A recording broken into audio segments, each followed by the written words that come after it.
Hello everyone. This is not a story for the faint of heart.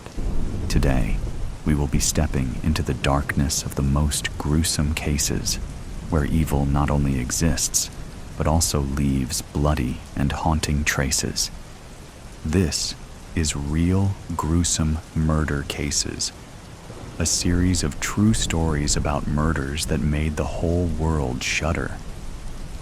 If you are ready to face the cold truth and the gruesome corners of humanity, come with me to delve deeper into each case, where time almost stands still. Okay, how do we start this story? We could start it with character descriptions. Nah, that's on you and your imagination. We could write a beautiful description of atmosphere and breathtaking elements. Nah, not going to happen. Then how? Fuck it, let's just go. Cole Johnson's entries. Day 104. I went to court today. It was some good, some bad. I was offered 24 years. That's good. I won't see Sally or my children for 8,760 days. That's bad. This is a decision I must absorb. My attorney says it's the best I will get and advises I take it. I won't. I did not do anything wrong. Today is chicken on the bone day, so I'm going to be quick in my documentation of my thoughts to you, world. Philip will be done working out soon too. This place is so hard, but at least I have Sally's calls to look forward to. World, if you have an ounce of compassion, please forgive me. I did nothing wrong. As Cole finished his diary entry, he knew it was close to chow time, and he had his chicken already sold. It was a different kind of currency behind these walls. Instead of dollars and cents, it was items like soup and peanut butter. Chicken went for 5 soups, which was considered to be very expensive. We will talk about this again. Day 162. I talked to Sally today. She's so amazing. I really miss her caress, her lustful look that she always had when she gazed upon me. She had eyes that you could feel deep in your heart. They were inviting. I could see she was deep in thought about me, and I could almost reach into them and pull her soul into mine. We talked about our normal topics at first: bills, her work, our longing for each other. The one thing we never discussed was my crime or my potential sentence. I know what's coming, and she does as well.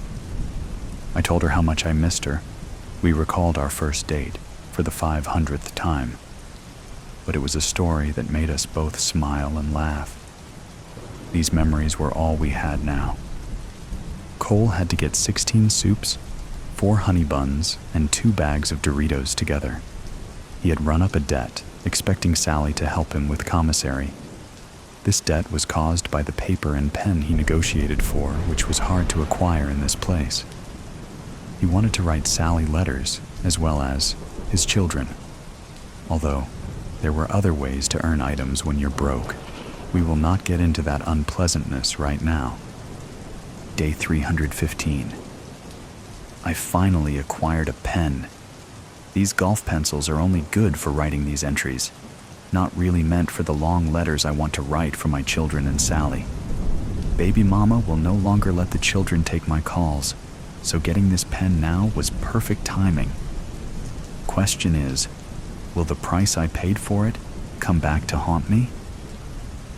In here, debt is bad, so I don't know what will happen. I need to sell more spice, but I have been transferred to the 600 block, which is all pizza and folks that don't do drugs. Ugh, it's always something. I guess I will write my children. It has been over 60 days since we spoke. I really hope their mom reads these letters to my kiddos. Cole had procured that pen at a great cost, pretty much all of his commissary, so he had to reach out to others to try and get the funds so he could get more commissary. This was not on his top 10 list of favorite things to do. He would have to call his brother. His mother was just a poor waitress, so his only other option was his brother. Cole's mentality was changing inside those walls. Never before would he even have fathomed begging his brother. He always found a way to get things on his own. Now everything was different. He was dependent on help from outside these walls and barbed wire fences. Day 461. I am losing all love, it feels like. All I see is hate, greed, and controlled movements. The only thing I have anymore is Sally. She has been sick so much lately that she has not been able to help much. Our phone calls are spread out now and have become less frequent due to the financial burdens I bring. I am contemplating letting her go. We will never make love, touch, or even be allowed to see each other face to face given our great distance. She will never be able to afford that trip. Also, no letters from children. I am truly alone. People think they understand this world, but they don't. Why do I deserve this? What did I do? Cole was disappearing now. As the world got faster on the outside, in those walls, time almost stood still. Every day on the outside, new cars are bought, birthdays are celebrated, technologies are created, kisses are given, and life is moving. In here, the most simple things cease to exist. Day 936. As I write to you, world, my soul is disappearing. How will I ever be able to come back into you? My beard is long, and I have encountered so many things I never knew one man could do to another. The sound of a man's last gasp of breath. Then he's gone. World, I still don't understand what my crime against you was. Why did I get put in here? What was my crime that was so bad that you felt all should be taken? The only light left for me is Sally. Her monthly call is enough to keep me from slipping into the dark abyss. She is to call at 6 p.m. I need to shower to prepare. I know she cannot see me, but I feel she does. She is my love, my life, my soulmate. Cole went to shower, and there was a group of men that was looking to retaliate for something he had no part in, but the fact he was there was good enough for them. It was a wrong place, wrong time type of deal. Day 966. World, as I write this entry, I can barely see due to the beating I took in the shower. I need your help. I missed my call with Sally. That's all I could think about as the four men repeatedly stomped my skull. I have been in the infirmary, and when I get out, I am looking at 60 days in the hole, 'cause I won't say who jumped me. So, I sit here and write, which is all I have anymore. World, you're the only one who hasn't abandoned me. Can you hear me? All I need is a small sign to know that at least you are real. You and Sally are all I have. I need you, world. The beating Cole took was severe. It fractured his skull, broke 9 ribs, and put him in the infirmary for 30 days. Due to his silence, he was going to be put in isolation for 60 days. In here, someone always has to pay. However, the whole was a lighter sentence than talking. Talking would have meant his life. Day 1027. I'm back. My wounds are better. I'm still sore, but I'm better. I will never regain the teeth that I lost. Now, every day when I look into the mirror, reflective film, taped to the wall, I get reminded of that missed phone call. I tried all day to call Sally collect, but it was not accepted. She probably found someone else. It's for the best. She deserves to move past me. I'm only a grim anchor in her life, dragging down her happiness. I guess it's just us now, world. Please send me some sign so I know you're really listening. I am so lonely now, world. Help me, so I do not become the hate that surrounds me all of the time. As Cole struggled, all communication with Sally ceased now. He was all alone. He knew now All control was gone.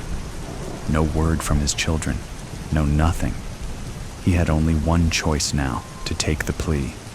He would never be able to prove his innocence. This was his life now. Day 1, 1643. Well, it's time world, I am taking the plea.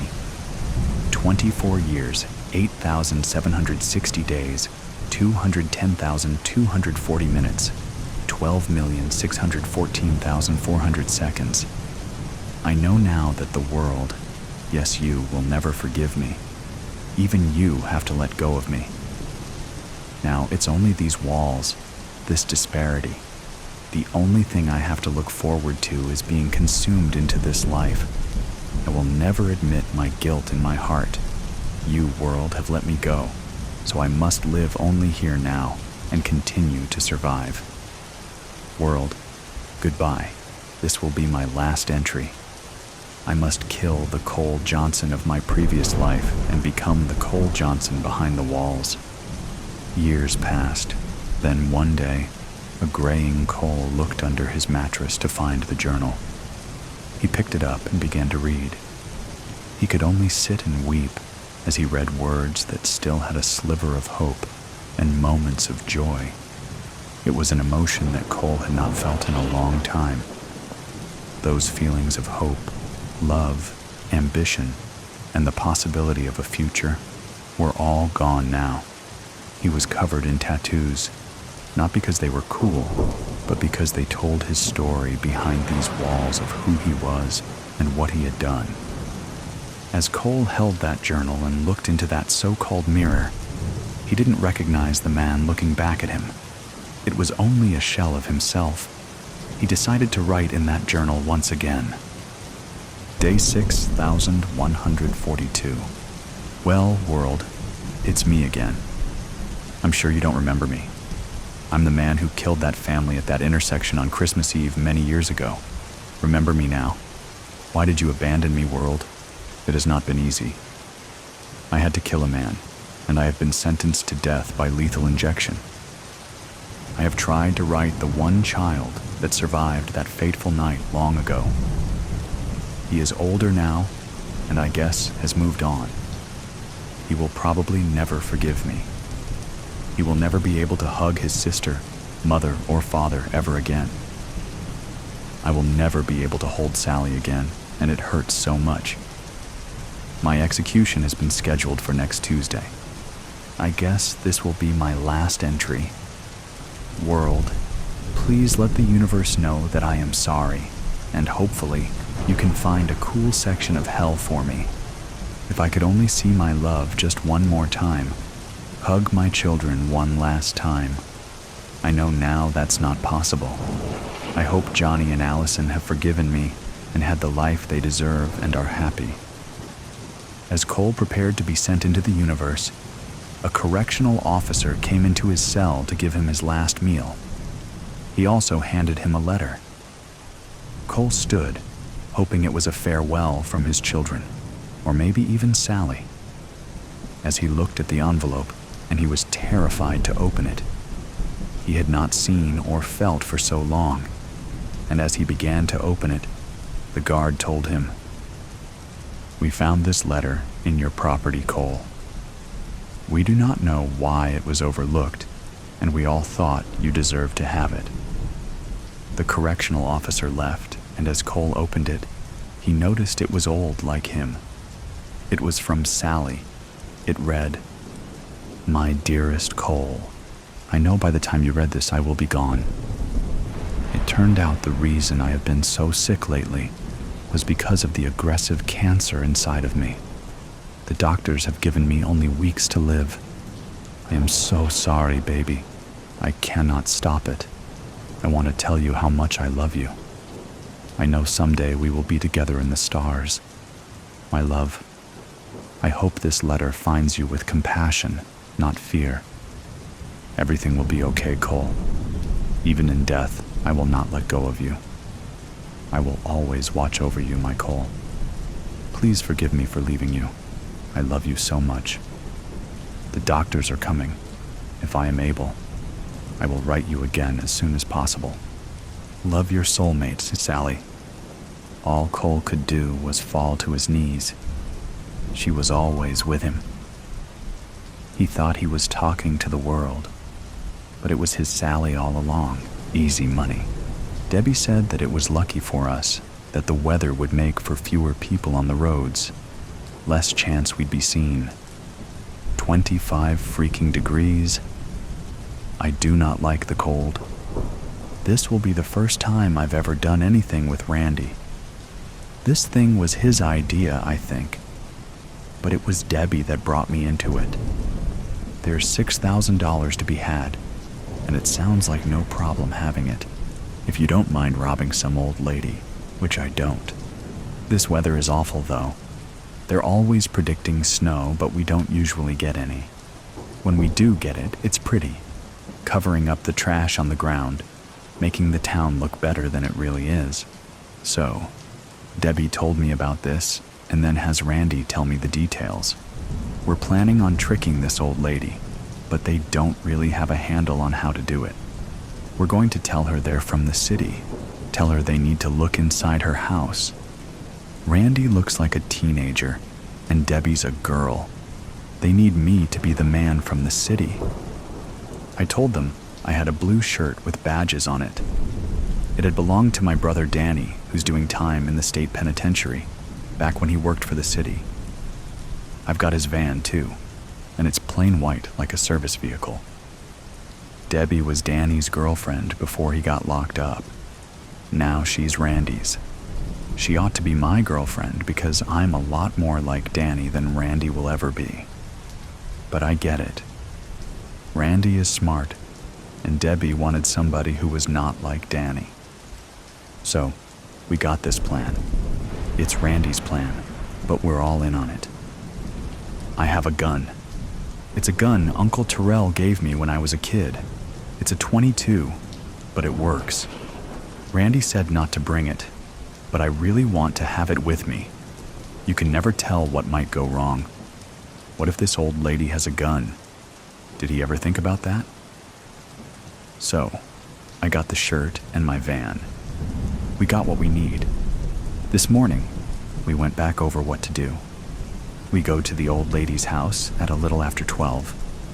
Traffic in town is busy, but this place is outside of town. It's on a street that zigzags off from the highway toward Atlanta. I drive up in front of the house, parking so that she can see the white van if she looks out the window. I get out and go up to the door with Debbie behind me. Debbie is going to be wearing a big coat, and I'm going to say she's my trainee. First, though, I have to tell the old lady that there's been a problem with her electric bill and that she's being charged too much. The city is sending me to fix it. I'm gonna tell her. She opens the door, because who wouldn't want somebody to fix it so that a bill is lower? And that's when I tell her who Debbie is supposed to be. I'm asking the old lady where the kitchen is, because this problem is probably at the outlet the refrigerator is plugged into. When she starts to take me there, Debbie asks if she can use the bathroom.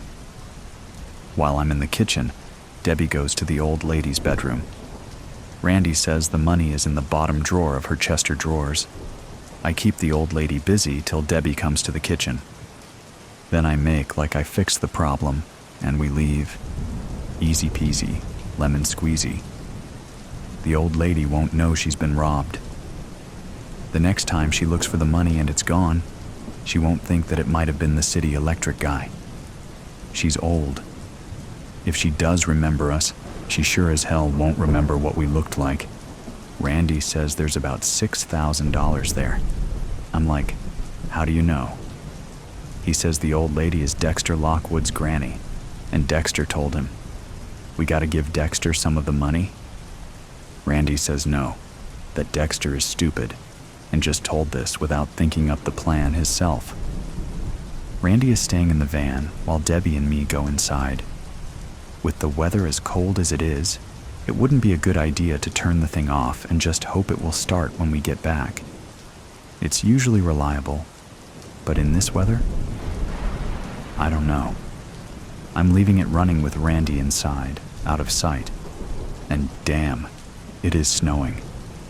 So, I drive a little slower on the way, looking around to see how many cars are out, and since the snow just started, there's quite a few. We get to the house and it's not what I was expecting. I thought it would be something pretty nice, but it's not. It's a little bit bigger than the shotgun houses in Milltown, but not by much. There's a carport full of junk and the Plymouth in the driveway looks like it hasn't moved in a while. I asked Randy if he was sure this was the place, and he said that he was. I parked on the street and looked over at Debbie. She's a pretty girl, but the kind of pretty girl that knows she's pretty. The coat she was wearing had a fur collar that she pulled up to cover a good bit of her face. She said, "Here we go." Part 2. Debbie.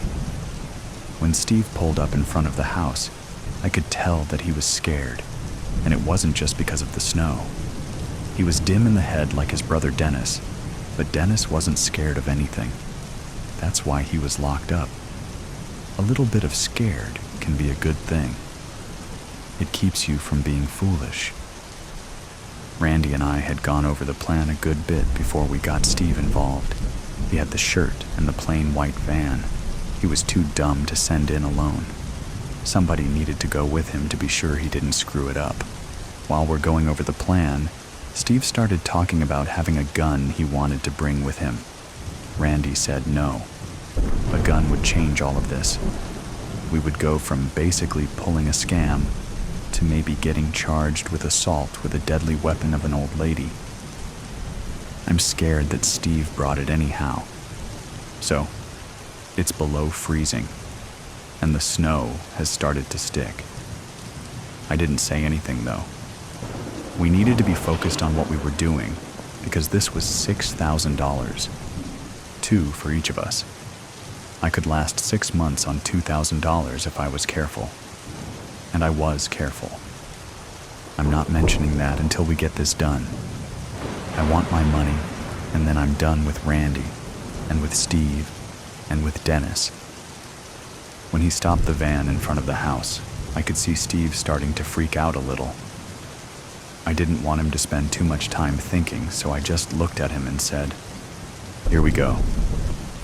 I got out of the van and started around. Randy got in the driver's seat. We went to the door and knocked. The old lady opened it right away, like she had been standing there waiting for us. She's tiny. I mean, I'm only 5'2" myself, but she's shorter than me. A tiny little old lady.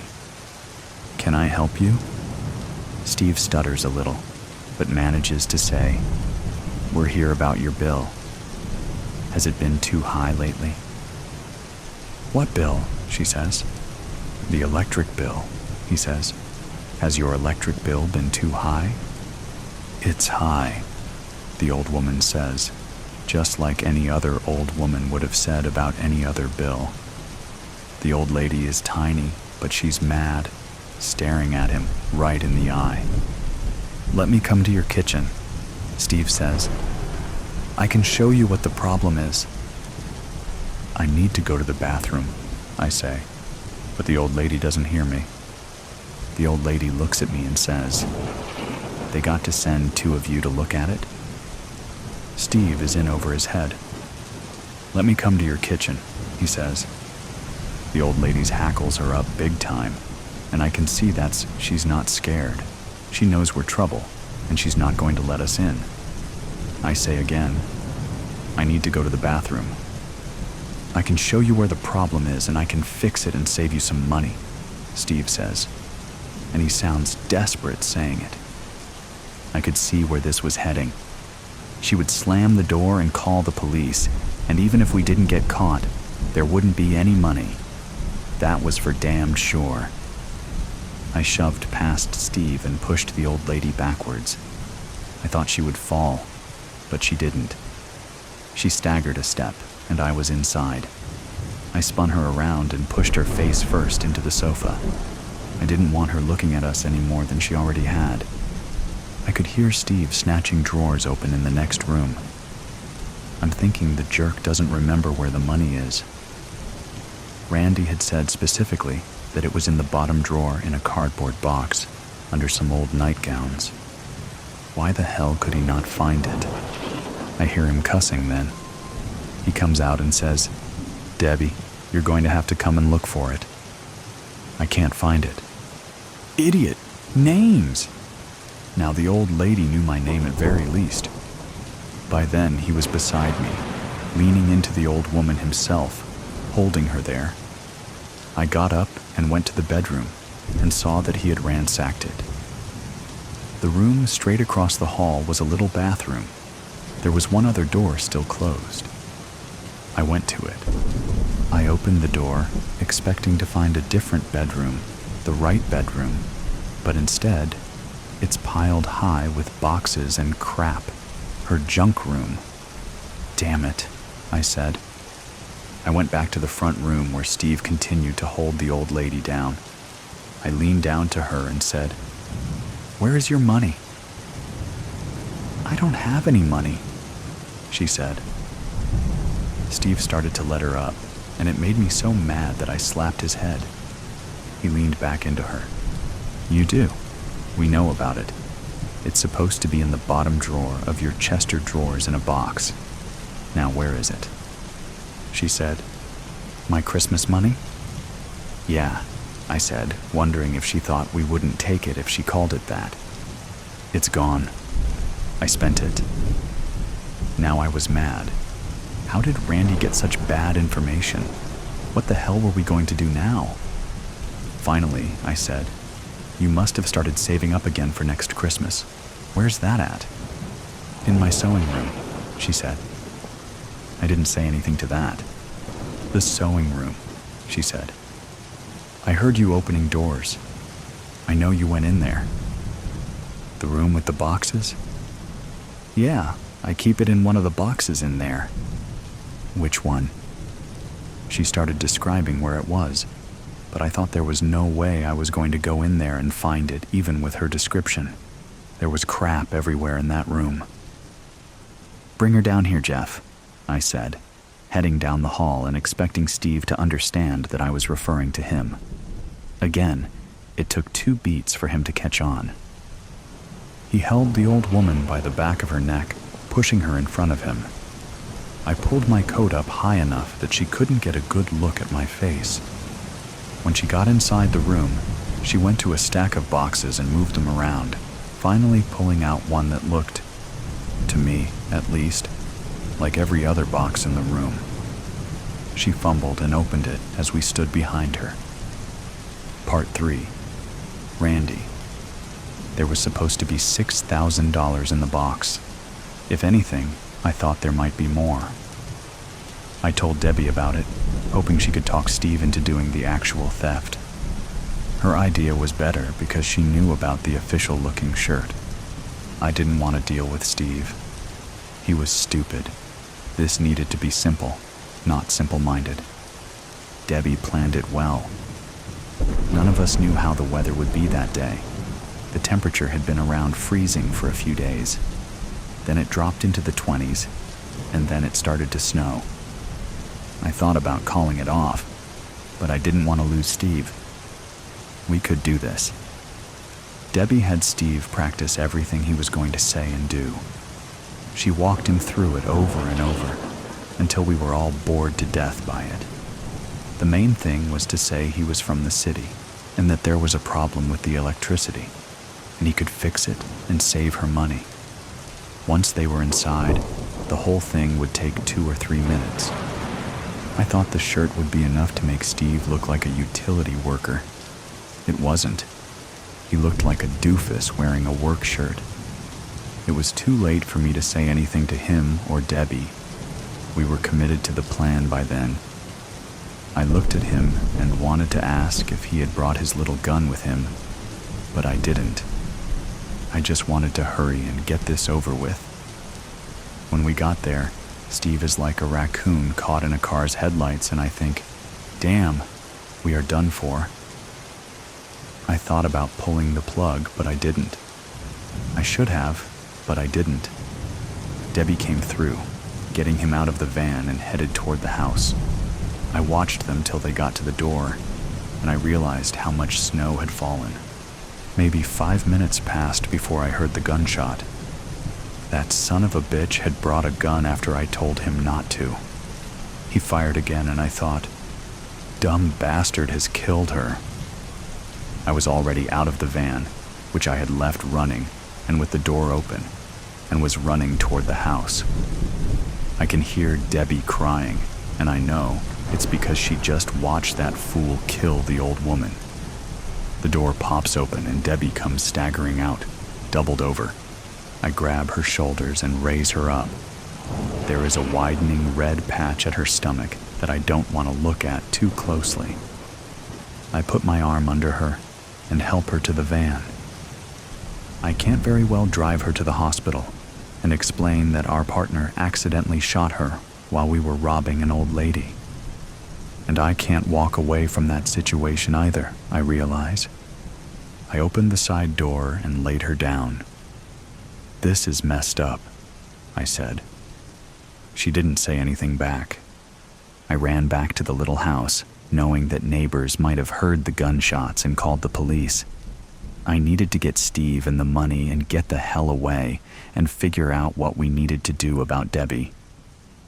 I didn't want to see the dead old lady. I didn't. As soon as I got inside, I yelled, "Steve!" There was no answer. I went down the little hall and looked in the bedroom, but no one was there. I started into the junk room, but I fell, slipping in blood on the floor. My feet slid from under me, and I went down hard, banging my head on the floor. Someone spoke my name. I turned my head and saw Steve lying on the floor beside me. Blood throbbed slowly from his neck. He was not dead, but he would be soon. I heard my name again and looked up to see the old woman standing above me, her face filled with anger and sadness. "Randy," she said. Then I saw that she was holding the old Colt pistol that had belonged to my grandfather. I didn't realize she still had it. I should have, but I didn't. "Hey, Grandma," I said, petrified. "You would never have noticed it if you weren't looking for it." That was precisely the point. The instructions given in my embroidery group had been clear enough. After nightfall, take a stroll on the second lane past the bakery, look for the unlit lamppost, and turn down that dark alley, they said in hushed voices as the pianist began playing in sudden loud fervor, by coincidence. Then you will see a mossy stone staircase, which you will descend, and at the end of it, there is a dim hallway. She lives through the set of green doors on the left. The doors are tall and French like my husband's mistress, but peeling and weathered. I can tell they were once painted a lovely shade of emerald green. Half of that green paint lies in small piles of flakes on the cobblestone. I debate knocking, and decide instead to reach with false confidence for the rusted copper handle. It turns downward easily. A small bell rings and echoes. "Welcome." On the poster she is grotesque, an example of how time and sin turn a person sour. But in person she has the kind of enduring beauty you can't tear your eyes away from. "Do come in, darling. Don't be shy." Contrary to popular belief, I don't bite, although I can't say nothing here does. Her voice is like a wind chime, melodic and resonating, barely brushing over the crashing waves of her words. I wonder if I'm here too long if that voice will drag me out to deep sea. Or did that only work on men in the myths? "Take a seat, love." "Yes, there is perfect. Would you like a cup of tea?" "Well, it's never too late for tea, is it now?" "I enjoy it late into the night myself, but maybe you've been raised more proper than that. Here." The cup is warm, not hot. If she noticed my shaking hands when reaching for it, she didn't say a word. It takes more than a few seconds for my eyes to adjust to the warmly lit room after a dark and shadowy street. Among her many talents, It cannot be said that she was a good decorator. The shabby boards of the walls are empty, but for an assortment of faded newspaper clippings from the highlights of her anonymous career. Obituaries, mostly. A tattered blue curtain with tassels hangs behind the armchair she's perched in, dividing off part of the room. Eccentrically painted shelves house arrays of books and bottles of objects my gaze prefers not to settle on. She would have been called a witch for her collections had she not already acquired numerous more colorful nicknames by the public. The only item of some value is worn loosely around her slender wrist, a heavy and ornate gold watch, the kind of thing that would make a petty thief's day to see glinting underneath a man's sleeve in the street. She catches me admiring it and smiles thinly, holding up her arm up to eye level. Isn't it a beauty? It was my first husband's, this watch. On the 10th anniversary of his death, I'm going to smash it to bits and melt the gold into a necklace for myself. I deserve a little gift from him, I think. Her laugh unnerves me, but I find myself too curious to be afraid. I politely say my condolences for her husband's death. Oh, darling, don't be sorry that that man is dead. The one good thing he did was to be the inspiration for the charity work I do. I haven't always done this. I used to be an actress, you know, a leading lady of the stage. Men would come from all over the city to see my shows, for I was beautiful then. Sometimes after the shows, they would approach me, usually blind drunk, complimenting my dress or what was underneath it, asking for a kiss or a drink or a night. And sometimes they didn't ask. My husband became my husband not because he asked, but because he damaged me. And he was rich enough to get away with it, and clever enough to know that marriage was my only option. She smooths down the skirt of her maroon dress, then looks up at me with a solemn expression I can't fully read. It isn't hard to believe she was once a sought-after woman. Though sunken in age, her cheeks are smooth and her face looks as though it was hand-carved out of porcelain by God. Her hair is twisted into a dark crown atop her head, secured with metallic pins. Her eyes are like a cat's, but not a house cat. No, definitely not. Like those of a tiger that has been left to go hungry for far too long. I will her to continue talking and not look at me with those eyes again. We sip our tea in unison, upholding our masquerade as ladies. She takes in a breath. He said he loved me, and at the beginning I believed it. He may have loved me. He certainly desired me. I think mostly he loved seeing the desire and jealousy of other men when he told them I was his wife. But that got old fast. So did I, in his eyes. When it had been a year and I still had not given him a child, I turned ugly to him, and he acted ugly accordingly. One night, he came home from the pub talking about how the other men's wives had filled their houses with children by now. He spoke of babies like cattle. Then he threatened that he ought to tell the whole town that I was secretly a whore and leave me. I should have kept quiet and obeyed and smothered him in his sleep, like a good wife. Instead, I promised him that as long as I was alive, I would never let a child be born cursed enough to have him as a father. I'm sure you know what happens next. Or otherwise, you wouldn't be here, my darling.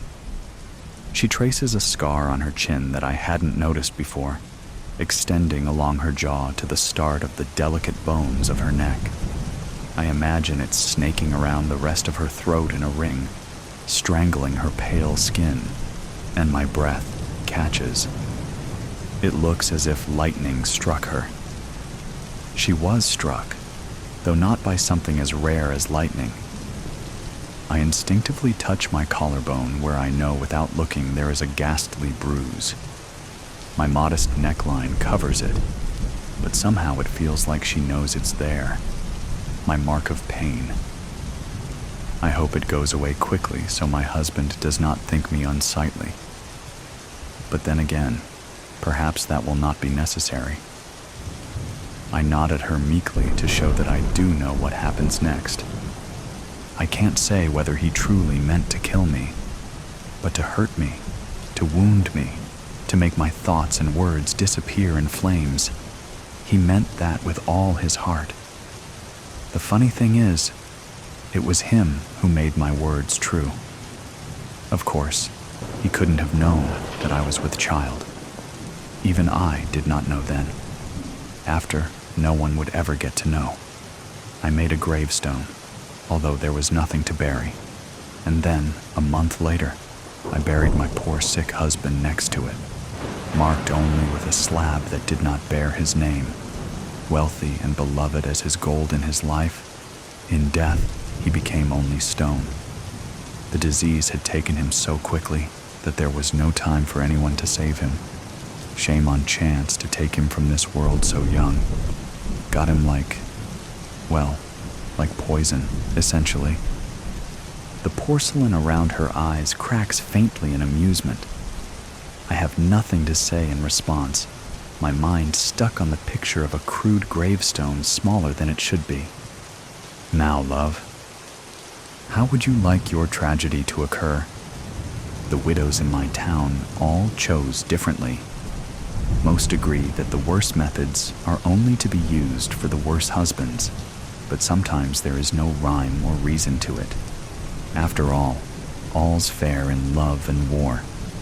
Millions of second and third and fourth thoughts crossed my mind on the way here, but now those voices are silent, and there is only mine and hers, and the input of the hissing wind outside.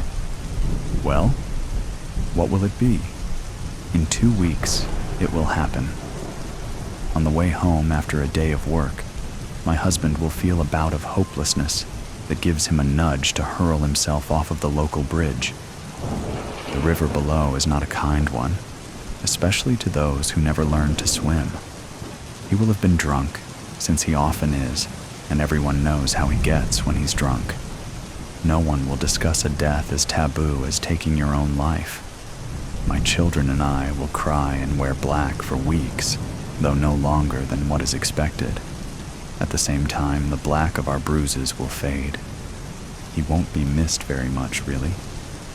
Perhaps that French woman will miss him, but she would have met the man that I knew soon enough. I will decide to raise my children in the countryside alone, and we will be happy. I cannot say yet whether I will regret it. The final time I will see the woman's wild tiger's eyes, she will tell me that not once has she regretted anything in her life. She will say that it was a pleasure to do it, and fearfully I will believe her. Oh, it really is getting late, love. Your family must be at home expecting you. I reply that they are, and I thank her for her kindness, nervously reaching to shake her hand. How much blood has coated it? On the posters, they say she has killed 3 men, but I know these were simply the times she wanted it enough to make it gruesome. The posters also envision her as grotesque, which means that they have not ever seen her, or the mark on her jaw from her fall after being struck by lightning. The posters know nothing. The men know nothing. We women must stick together, yes? The image of my young daughter appears and consumes my mind. I would do everything in my power to ensure she never has to know the instructions to get here. There will be no scars for my girl to trace. I will make sure of that. I nod and drop the woman's unassuming porcelain hand. Beneath the sound of her wind chime voice is a softer noise I hadn't paid attention to before, almost like a breeze rustling through dying trees, overlaid with the humming of the earth. It is separate from the wind and the rushing of my blood. She notices my piqued interest, and rather than say anything, stands, chuckles, and regally draws back the tattered blue curtain behind her. In view now is a cage filled with twisting and writhing scaled bodies. hissing and competing with each other for air. They move as one, a trembling monster of green. I step back in sudden horror. She isn't looking at me, but I see her eyes flash ravenously. You don't have to worry about them, darling. Their venom is reserved for the venomous. You have no idea what you are getting into. I am no saint, but no one really is. Some people are less evil. Some people are more evil. I have done things I am not proud of, and will have to live with the consequences once they come. I do, however, refuse to feel guilt for what I have done. There are reasons behind my actions, and no one will convince me they are not for the greater good. I am writing here in my diary to be able to get it off my chest, as I cannot speak to anyone about it. I wish I could scream it from the top of my lungs, but I can't. If the secret comes out, it probably will be huge. The local media are already talking about it, and when they catch whoever did it, it will be loud. In my mind, I am a hero, but in people's eyes, I will not be. If anyone is reading this, probably after I have been caught, know this. I refuse to feel bad about it. I meant what I did every time.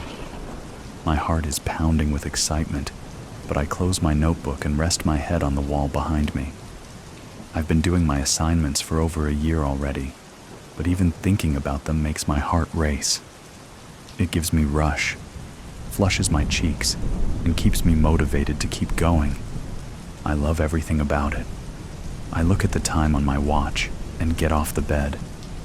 Time for my double shift at the bar. I put on one of my tightest blouses with low cleavage, comfortable jeans, and tie my hair in half up, half down style. Touch of lipstick, mascara, shoes, and I am ready to go. As I walk out of the house, I feel the cold breeze tickle my skin and I shiver. I hate cold. As fast as I can, I lock the door and rush to the car. When I arrive at the bar, there are quite a few customers in already, even though it is only 5 p.m. I drop my bag off at my locker and wash my hands before I walk out to the main room. The music isn't very loud yet, thankfully. The outside daylight is still shining through, ruining the night out vibe, and people are divided between drinking coffees or beers. No spirits in their hands just yet. I make small talk with the colleague I'm taking over from before they leave, and I make my way to the right side of the bar to check if all fruits and garnishes are restocked and ready for the night. For those who never worked at a bar, they never are after a day shift. I slice lemons and oranges, moving on to the limes, when I hear the sound of a metal knocking gently on the polished wooden bar. I look up and immediately smile. My partner in crime is here. She is the most gorgeous woman I have ever met. Has long, curly black hair, bright blue eyes, and a smile I could not stop thinking about. I pour her a whiskey on the rocks and without a word, let her casually look around for the first 10 minutes. "Is your cockroach here already?" I ask, and she shakes her head. "I don't expect him here so early," she replies with a soft sight.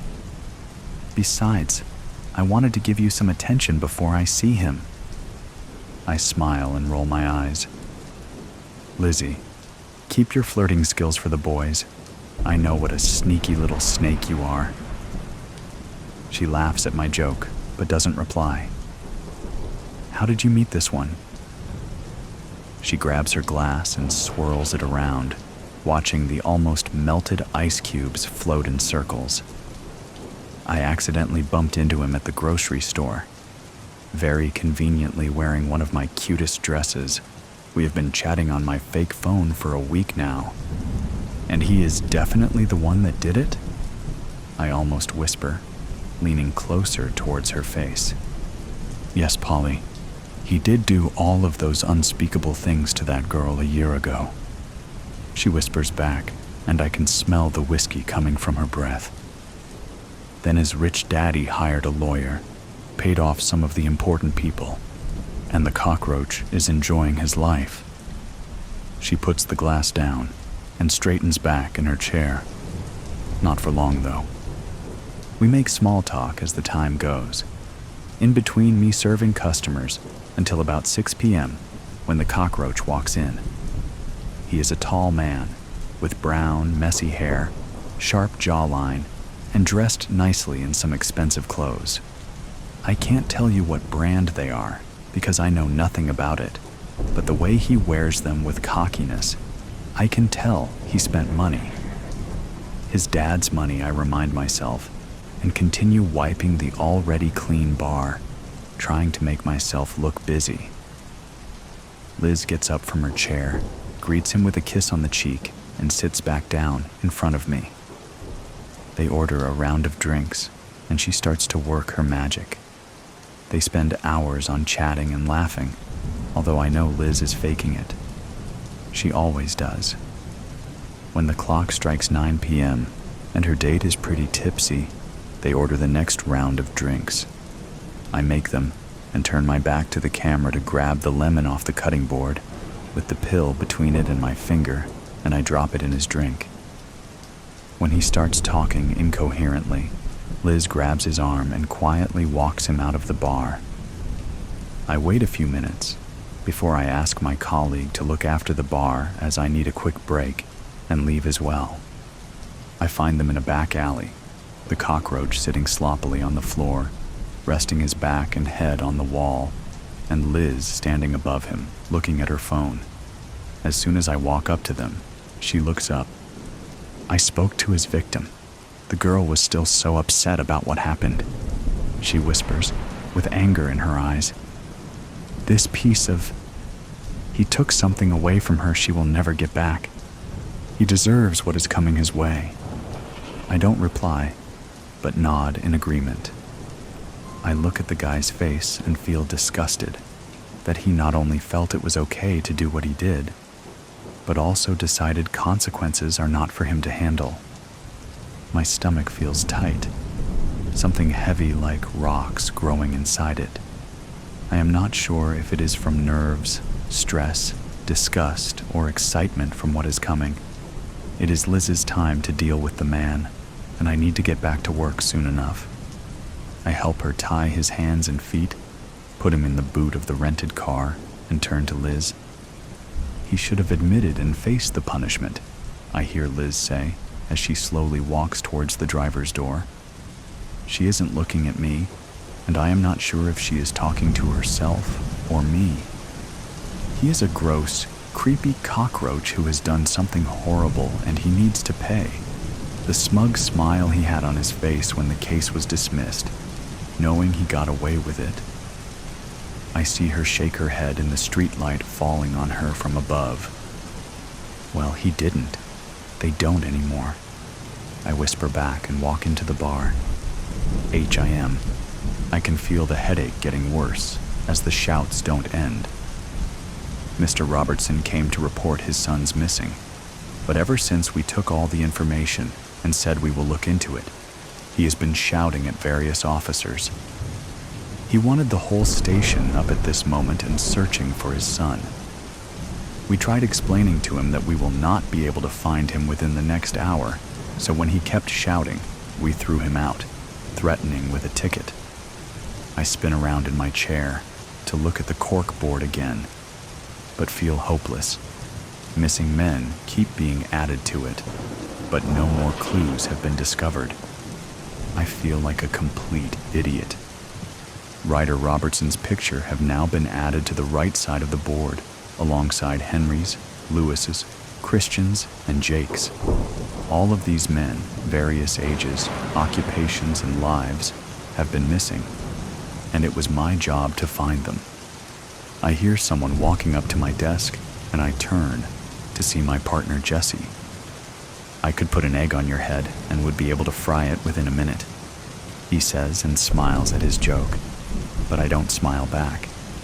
I am too tense. Hey, I know it is hard, but with a new victim, there is a possibility for potential clues. I nod without saying anything and turn back to the board. Maybe walk me through what connects these men. Sometimes speaking things out loud helps to see things that could have been missed. I sigh but agree, for the sake of not having any other ideas. Henry, aged 54, went missing in April 2023. In February 2023, he was found not guilty for domestic violence on his wife. Lewis, aged 22, missing in July 2023.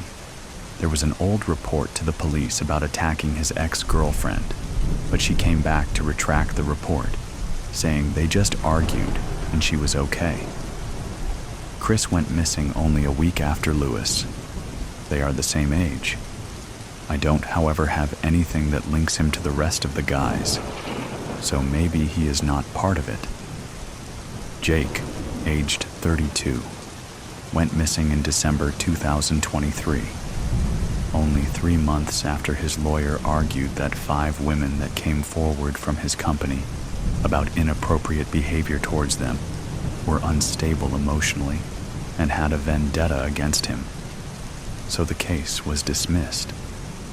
And now, we have Ryder, who a year ago assaulted a girl, but somehow the DNA samples the doctors collected disappeared right before the trial.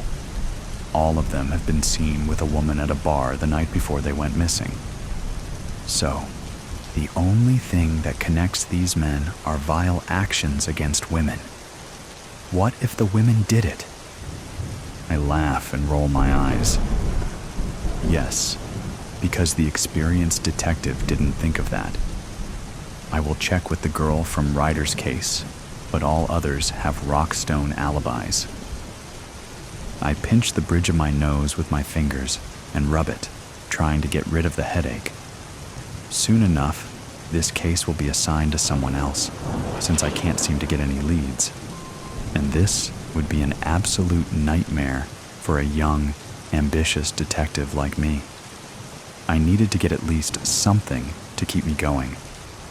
"I think you need a drink," Jesse says, and I look at him from under my eyebrows. "When we're done tonight, we are going out. And," he says quickly, raising his finger to stop me from interrupting. I will not take no for an answer. So here I am now, at the bar, sipping my beer and listening to Jesse vent about the argument with his girlfriend. I politely nod, but only listen to every third word, because the focus is escaping me too quickly. I love him like a brother, but help me God with how much he talks. I look around the bar, trying to look casual, but the moment my eyes land on her, there is nothing casual about me. She walks in with her long strawberry blonde hair, gorgeous black dress, and boots heeled so high, I am surprised she isn't falling every second step. But she has this confident aura about her. She has her head held high like she owns this bar, and I am mesmerized. Jesse notices that because he stops talking and nudges me with his elbow. "Go, speak to her," he says with a smirk. "Undust your flirting techniques, wipe the cobwebs, and go." And so I do. I get up, still holding my drink, and sit down next to her at the bar. "Do you mind if I sit next to you?" I ask, and she turns, looking at me with big brown eyes. She smiles. "Of course not." She answers softly. "My name is Polly." "Alex," I say, and shake her hand. "Let me buy you a drink, Polly, if that's okay." Dig deep. Other than a faint glow coming from one of the back rooms, the town's charity shop was in darkness, its front door firmly closed. Although it had opened in 1985, the building had been used commercially since the 1800s, when it had variously been a pharmacy, a bank, and a tavern. The shop was close to the river in Marpleton, a pleasant English market town which had once been home to a nearby priory. In ancient times, monks had wandered back and forth to sell their wares at a market which still existed in diminished form across the road. Regulars were now peering through the shop window, but the main lights stayed off. A few of the shop's helpers were huddled in the back room. Patrick, the treasurer, had collected the spare keys from the greengrocer to let them in. The gatherers were addressing one topic, namely, why their long-serving manager, Rhea, had failed to open up the day before. "I just can't understand it," Ivy, one of the shop's founding members, said. "I've never known her not to turn up, unless she's on holiday. In all the years I've known Rhea, she's never had a day's sickness." "Wasn't she going to New Zealand to visit her sister?" Patrick asked. "She was, but not until the following week. It's in the shop diary. Here, take a look." Ivy tapped the relevant pages meaningfully. "I'm not doubting you, Ivy, but she may have got the dates wrong. She wasn't in the habit of making mistakes." Ivy's loyalty knew no bounds. Patrick adopted a different approach. "You've tried Rhea's landline, I take it?" "Several times. Each time it went straight to answer phone." "Right. Still, I expect we're worrying over nothing." "But you have to admit she has been a bit distracted lately," someone piped up. Patrick turned to Silvana hopefully, but she shook her head. "I've tried her on her mobile, but nothing." Silvana was a refugee who had joined the shop 2 years earlier. Since Rhea had taken her under her wing when she first came to England, her English had improved markedly. Silvana had been on the verge of admitting her true feelings for Rhea. Reality had crushed the likelihood of her returning to her homeland anytime soon and been replaced by something entirely unexpected. An overwhelming love for another human being. Silvana's great wish was to know whether that love was returned. Rhea clearly liked her, but was it worth risking their friendship for more? The path to such an admission seemed littered with obstacles. Now, the mystery of Rhea's whereabouts could be added to an already growing list. "Did Rhea say anything about changing her holiday plans, Silvana?" Patrick asked, determined to get to the bottom of things. "Number I went to her house for my lesson last Wednesday. She told me she'd be away all next week." Silvana had considered the matter carefully. "Yes, that is so." Patrick said. "I guess I'll have to contact the area manager about reopening the shop." "You'll need to do that. Volunteer phone numbers are stored in the locked cabinet, and only Rhea has the key," Ivy interjected. "Head office have contact numbers too." Everyone knew Rhea always carried a set of keys on a fob attached to a waistband. Patrick joked she secretly had a cellar key for the shop's more trying customers, to which he'd received an enigmatic smile. The actual cellar key had supposedly vanished in the mists of time. Certainly, there was no call to use the cellar with ample storage space elsewhere. In any case, the cellar door was kept permanently locked, preventing anyone getting trapped if there was a fire. Patrick scrutinized the rota sheets. "Maybe Judd would be willing to help if we reopen the shop," he suggested. Silvana, who distrusted Judd, said nothing. 3 months earlier, dressed in black jeans and hoodie and trailed by a mournful cocker spaniel, Judd had shown up to inquire about volunteering. When Silvana had bent to pat his dog, it had backed off, whimpering. "She gets nervous round new people," Judd had explained. Tucking away the banking money, Patrick had gone to fetch Rhea. "A young man's inquiring about volunteering," he'd told her. "Shall I send him through?" "What's he like?" Rhea was wearily tapping information into the computer at her desk. "He seems pleasant enough. His dog's rather nervous." Rhea massaged her aching neck. "Send him through," she said. Rhea had confided in Silvana about her difficulty in getting references for Judd Dig Deep. Eventually, he'd presented her with 2 typed ones, supposedly from an ex-employer. With typical thoroughness, Rhea had rung one of the numbers to learn more about the new helper. When a voice answered sounding suspiciously like Judd's, she'd intended to investigate further. However, other things had intervened. A few weeks after this uncharacteristic omission, Judd was indeed proving to be an asset. Willing to turn his hand to anything, it was a relief not having to lift heavy sacks and boxes donated by the public from one end of the shop to the other. With little guidance, Judd had transformed one of the sorting rooms, leaving it immaculate. One evening, when Silvana cycled past the back of the shop, she noticed a group of undesirables hanging with Judd, engrossed in conversation.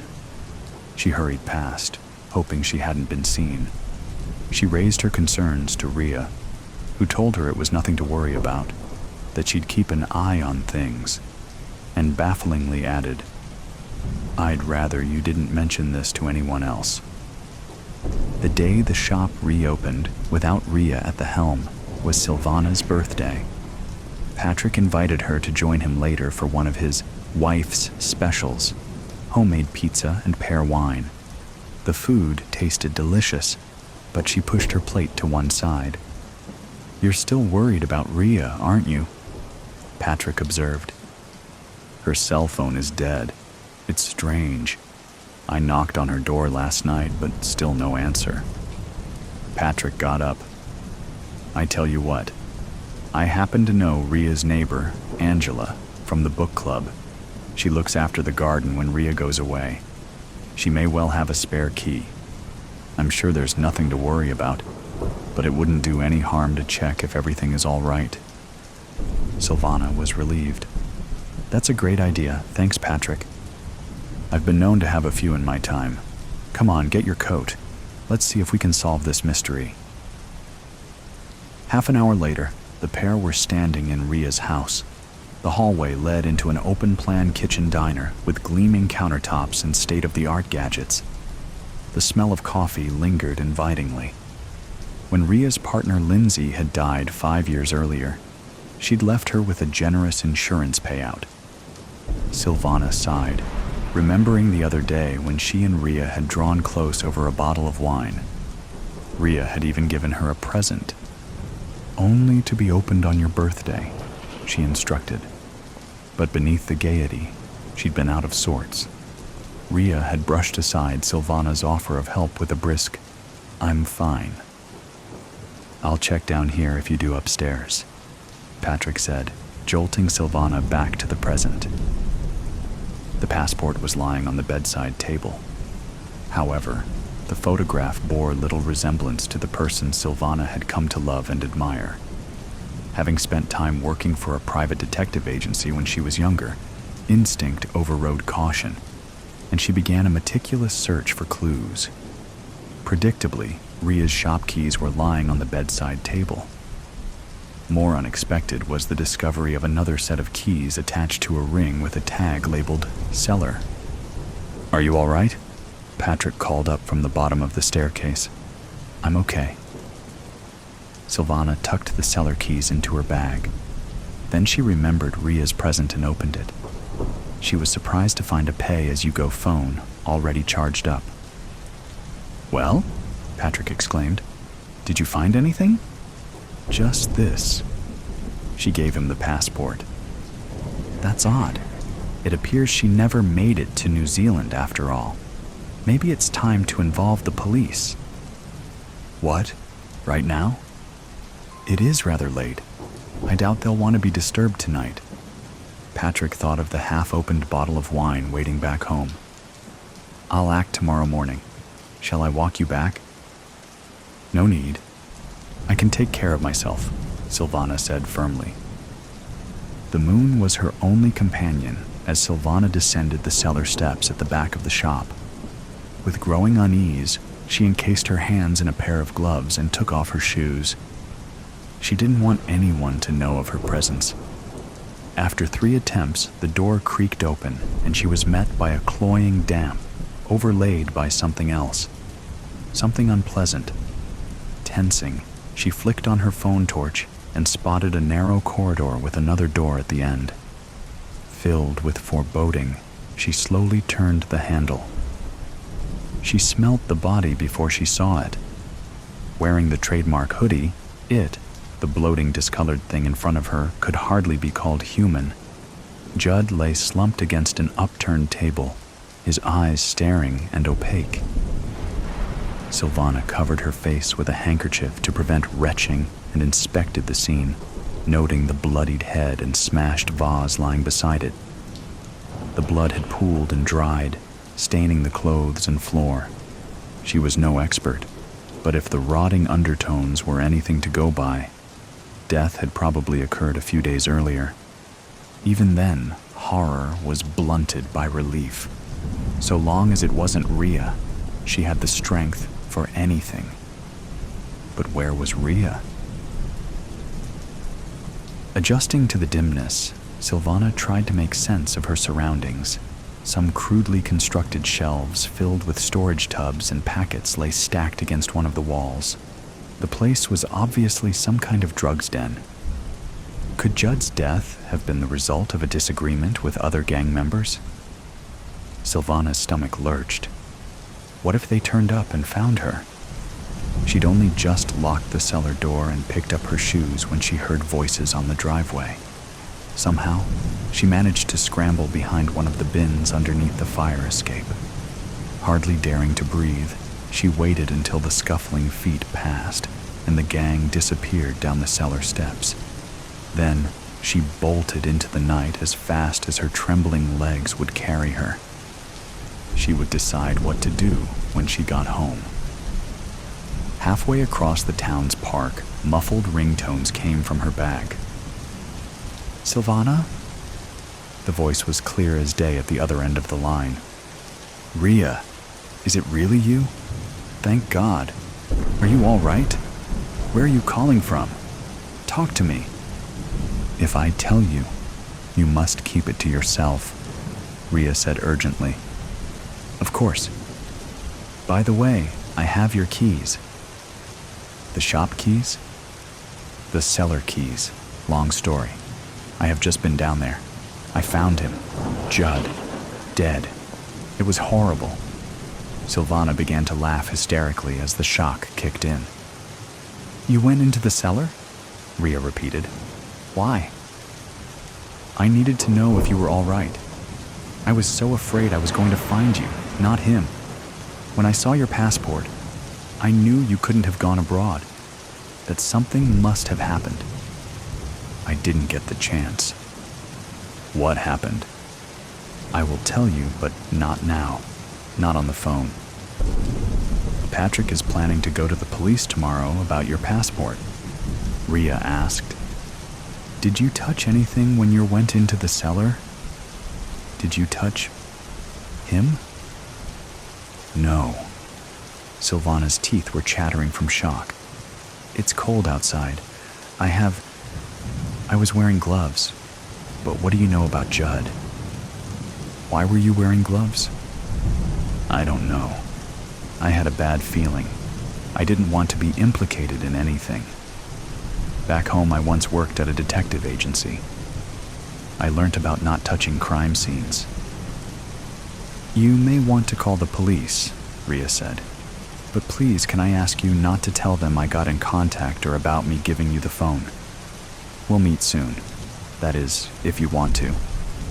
I'll understand if you don't want anything more to do with me." "Of course I want to meet you." It seemed silly pretending now. "It's all I think about." Silvana's heart flipped when she saw the distant figure standing on the pier below. The matinee performance at the Pavilion Theater was in full swing, and the pier was almost deserted. She came up behind Rhea, patting her on the shoulder. "Hey!" Rhea turned, instantly relaxing when she saw her friend. "Hey!" Silvana sank into Rhea's arms. For a long time, the pair embraced. "It's so good to see you," Silvana said. like wise. Rhea glanced round. Does anyone know you're here? Number, and I'm so hungry. Rhea grinned.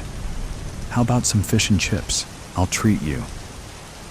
You mean the famous English fish and chips? Rhea grinned. I've discovered a great place on the front. She linked arms with Silvana.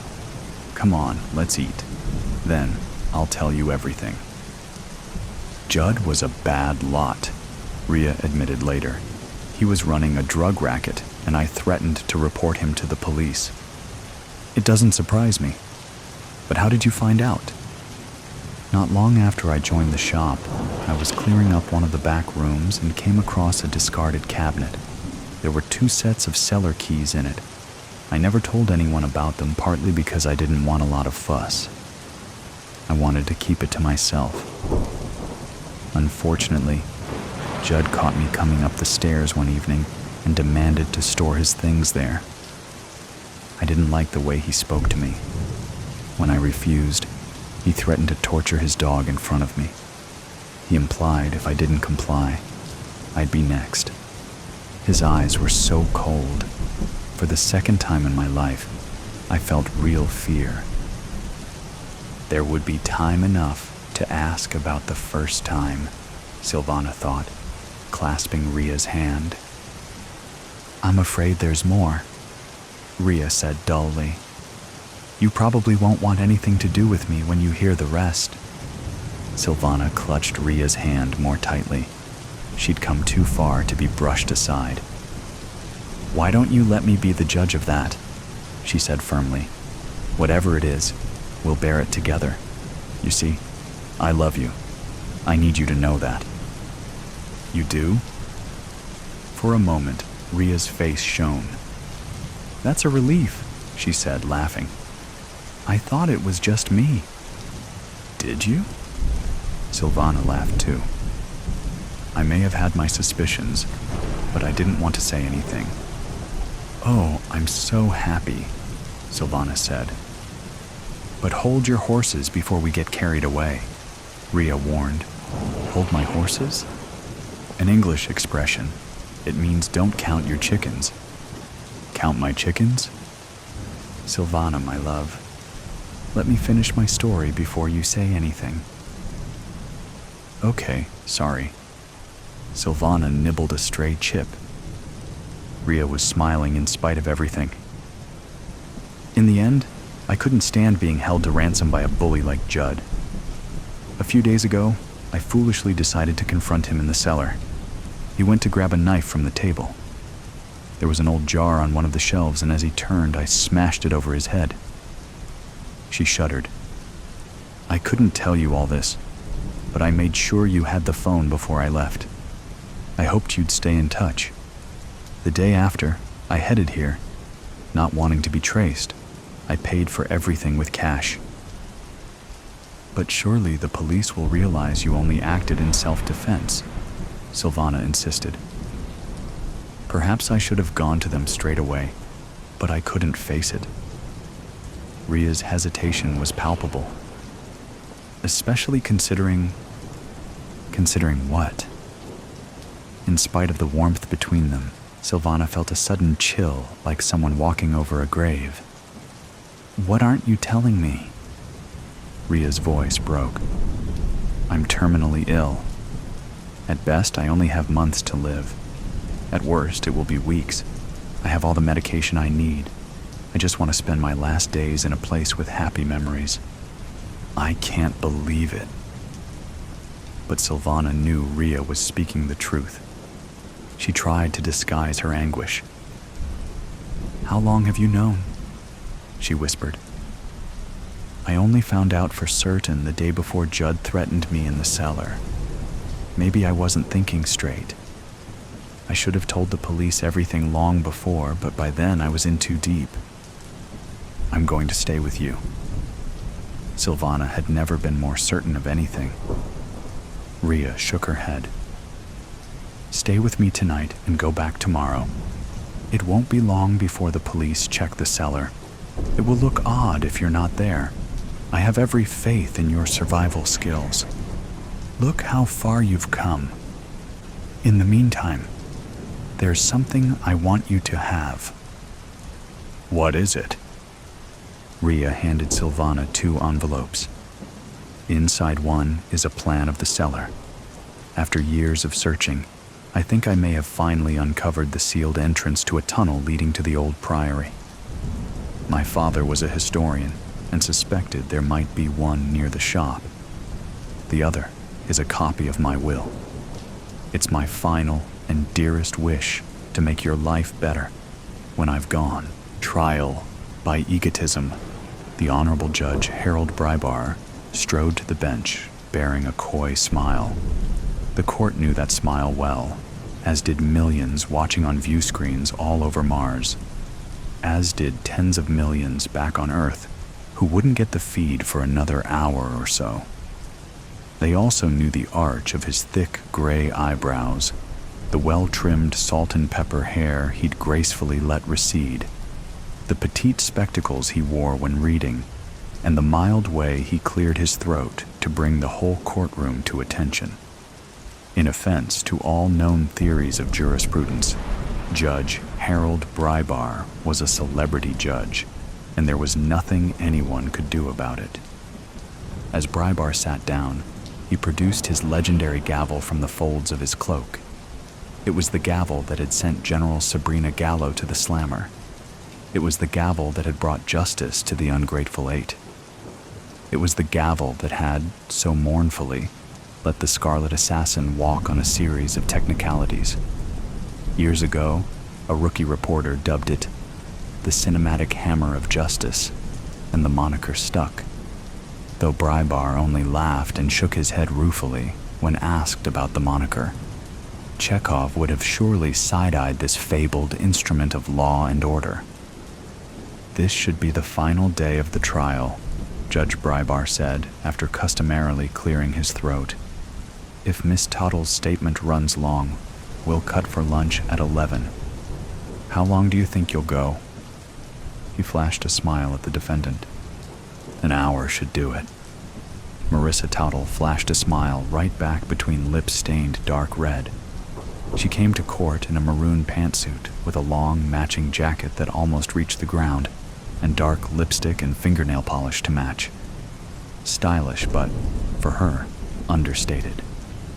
Earlier in the trial, she'd favored brighter colors, including a pastel blue skirt that drew immense attention, much of it mockery in the press.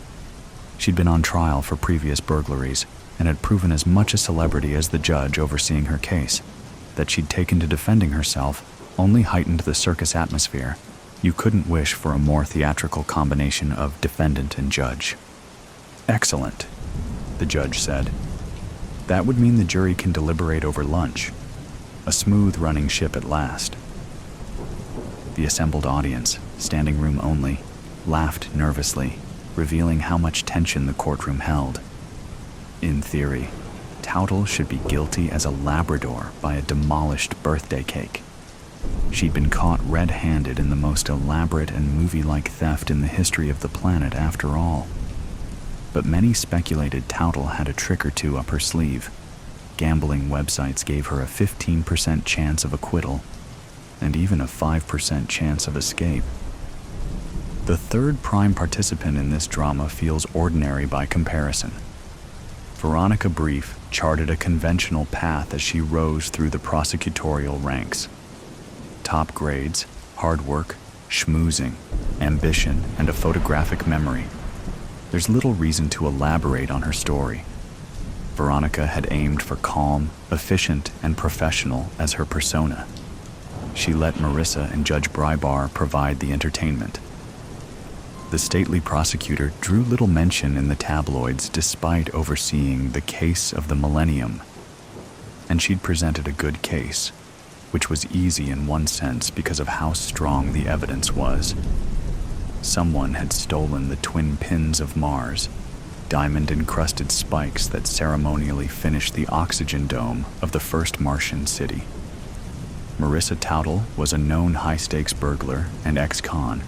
She'd been present at the benefit concert from which the pins were stolen, She'd purchased the chemicals needed for the distracting foam bomb that had gone off at the concert, and most damningly, one of the diamond pins had been found in her very apartment. The list of witnesses and items in evidence is so long that, again, there's little need to go into much detail. The most troubling possibility was that if the jury liked Marissa too much, that they were simply so entertained, they might ignore the evidence and vote for acquittal. Today, the defendant would make her last appeal. Today, Marissa Towdle, who'd fired her lawyers after just 4 days into the proceedings, would make her closing argument. She wasn't a lawyer, had never been to law school, and committed innumerable mistakes of law throughout the trial, but she still possessed the supernatural confidence of a legendary burglar. So she'd plowed ahead, learned from each mistake of process, always found a way to laugh with the audience as she suffered a series of sustained objections against her. The Red Planet stood entranced, listening to how she would make her final plea. Marissa Towdle rose. She was quite short, but cut a dramatic figure nonetheless. She strode to the center of the room to address the jury. Ladies and gentlemen of the jury, my honored peers, good morning to you. Also, good morning to everyone watching in the live audience in this wonderful city of New Olympus and all across Mars and our sister planet of Earth. Also, a quick shout out to anyone reading the transcript in the future. That's serious dedication. Laughter. The prosecution has done a thorough job presenting the evidence against me, and I would be foolish to claim no fear. They found one of the diamond pins at my apartment. Can you believe my incredulity? Without that one piece of evidence, all they have is hearsay and circumstance. And who hasn't been hurt by hearsay and circumstance? I was sorely mistreated on the day they overturned my home.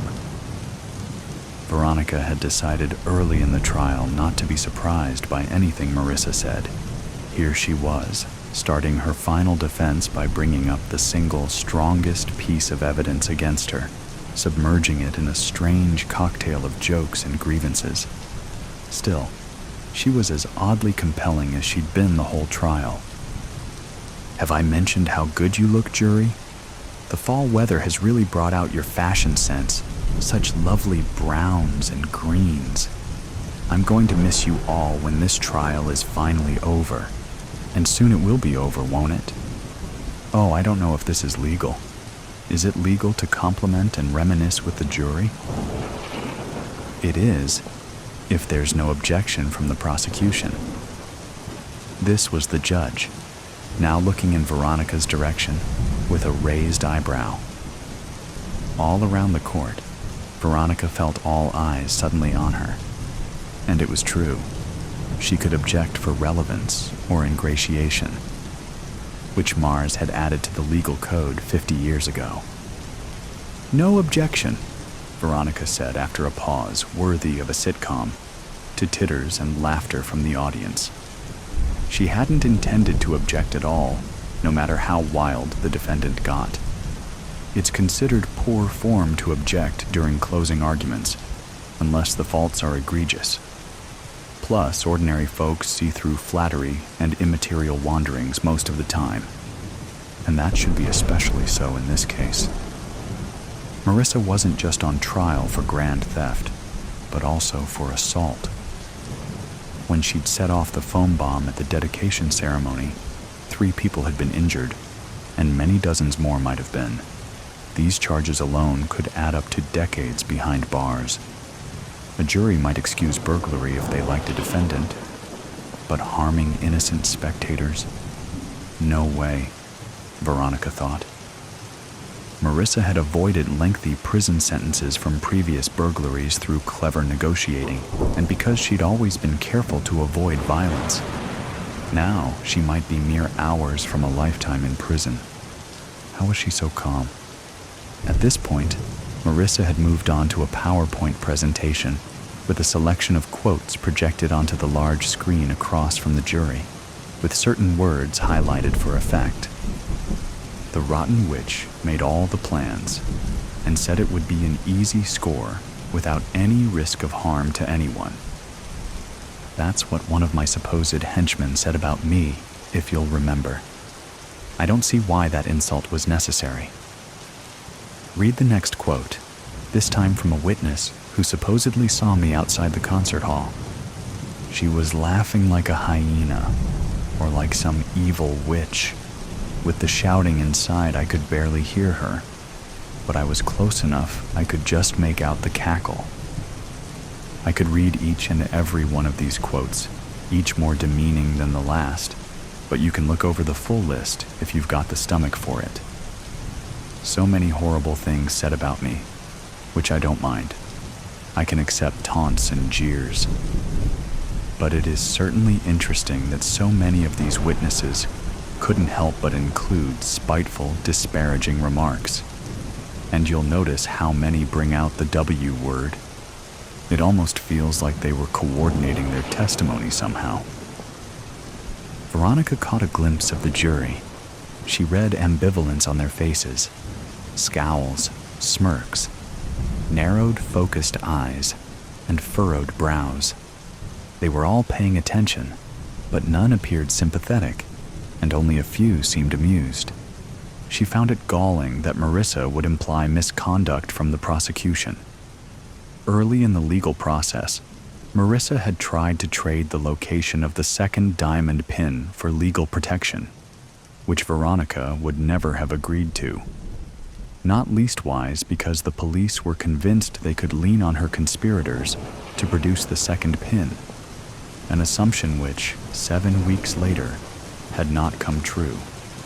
Those negotiations were inadmissible at trial, but made Marissa's attempts to cast the prosecution as corrupt all the more preposterous. Marissa knew she was guilty, and knew the prosecution knew she was guilty. And then there's the matter of the diamond pin of peace, found in my apartment, right under my very bed. It's the linchpin of the case against me. But do you find that likely? That a supposed master criminal would conceal the single most damning evidence in the most obvious and cliched place to hide something? Ha! And that underscores my next point, that the diamond pin of prosperity is yet to be found. If I had stolen them both, why hide one in an obvious place than another where the police have yet still to find? I'm not going to accuse anyone else of being the real thief, and therefore the person who planted the evidence while keeping half the spoils for themselves, not right at this moment anyway. I don't have the resources of the police or prosecutors to chase leads and likely suspects. But how can you not be suspicious of these circumstances? Marissa had raised her voice by this point. Despite her grandiosity, she'd kept her tone civil, even playful. But now she strode about the floor, her jacket swirling in great red arcs. She turned to the prosecution table and approached Veronica, though even with her heels, she stood barely a few inches taller than her adversary, sitting up straight. Marissa leaned over the table between them. Veronica held her gaze in as steely a manner as she could muster. She wasn't intimidated, but feared smiling at this bit of theatrics, which might send the wrong message to the jury. They've stacked things so thoroughly against me. A huge team of cops and prosecutors all working to dig up evidence. 3 of my friends called to testify against me. Hundreds of hours of security video. Reams of texts stolen from my phone. All this effort searching for any slip-up, inconsistency, or wrong place, wrong time circumstance. And in the end, their whole case rests on a single, dubious discovery. Marissa whirled on Veronica, her jacket cape swirling like a tornado. She approached the judge, held his eye contact for many moments. Veronica couldn't read her face with her back turned, but Judge Brybar's eyes narrowed, turning from amused to suspicious to worried. Only then did worry enter Veronica's own mind. Could Marissa really have a grand plan to turn the trial on its head, or even to escape? Everyone in this courtroom stands against me. I've been fighting every official and advocate aligned for a single purpose. These whole 7 weeks I've fought. She stood right before the judge now, a dark red fingernail pointed but a meter from his face. "Control yourself," the judge warned, his voice steady. Marissa slowly retreated her hand to her chest, but kept the finger out. Then she approached still further and placed her hands on the edge of the bench. Judge Brybar screwed his face up in an apoplectic grimace. "I kindly ask you to back away," the judge said with barely concealed rage. And Marissa did so. She turned slowly, her jacket an eddy rather than a hurricane. The whole audience appeared to exhale at this drawdown in tension. The calm wouldn't last. The true thief, the true mastermind, is in this courtroom right now. Marissa raised her hand, extending that damning index finger clad in crimson, thrusting it high in the air like the barrel of a smoking gun. The courtroom turned deathly quiet. Marissa twirled her finger in the air, once, twice. A woman screamed in the audience. Several people stood. Veronica noticed the judge fumbling for his gavel. Why was his gavel not to hand? Veronica's photographic memory went to work, rewinding to a minute prior. The gavel had disappeared from the moment Marissa had placed her hands on the bench. When she'd made that dramatic turn, she must have... "Approach, Your Honor?" Veronica called out, but was drowned out by the growing tumult of the audience. She stood and shouted, "Approach, Your Honor! Your gavel!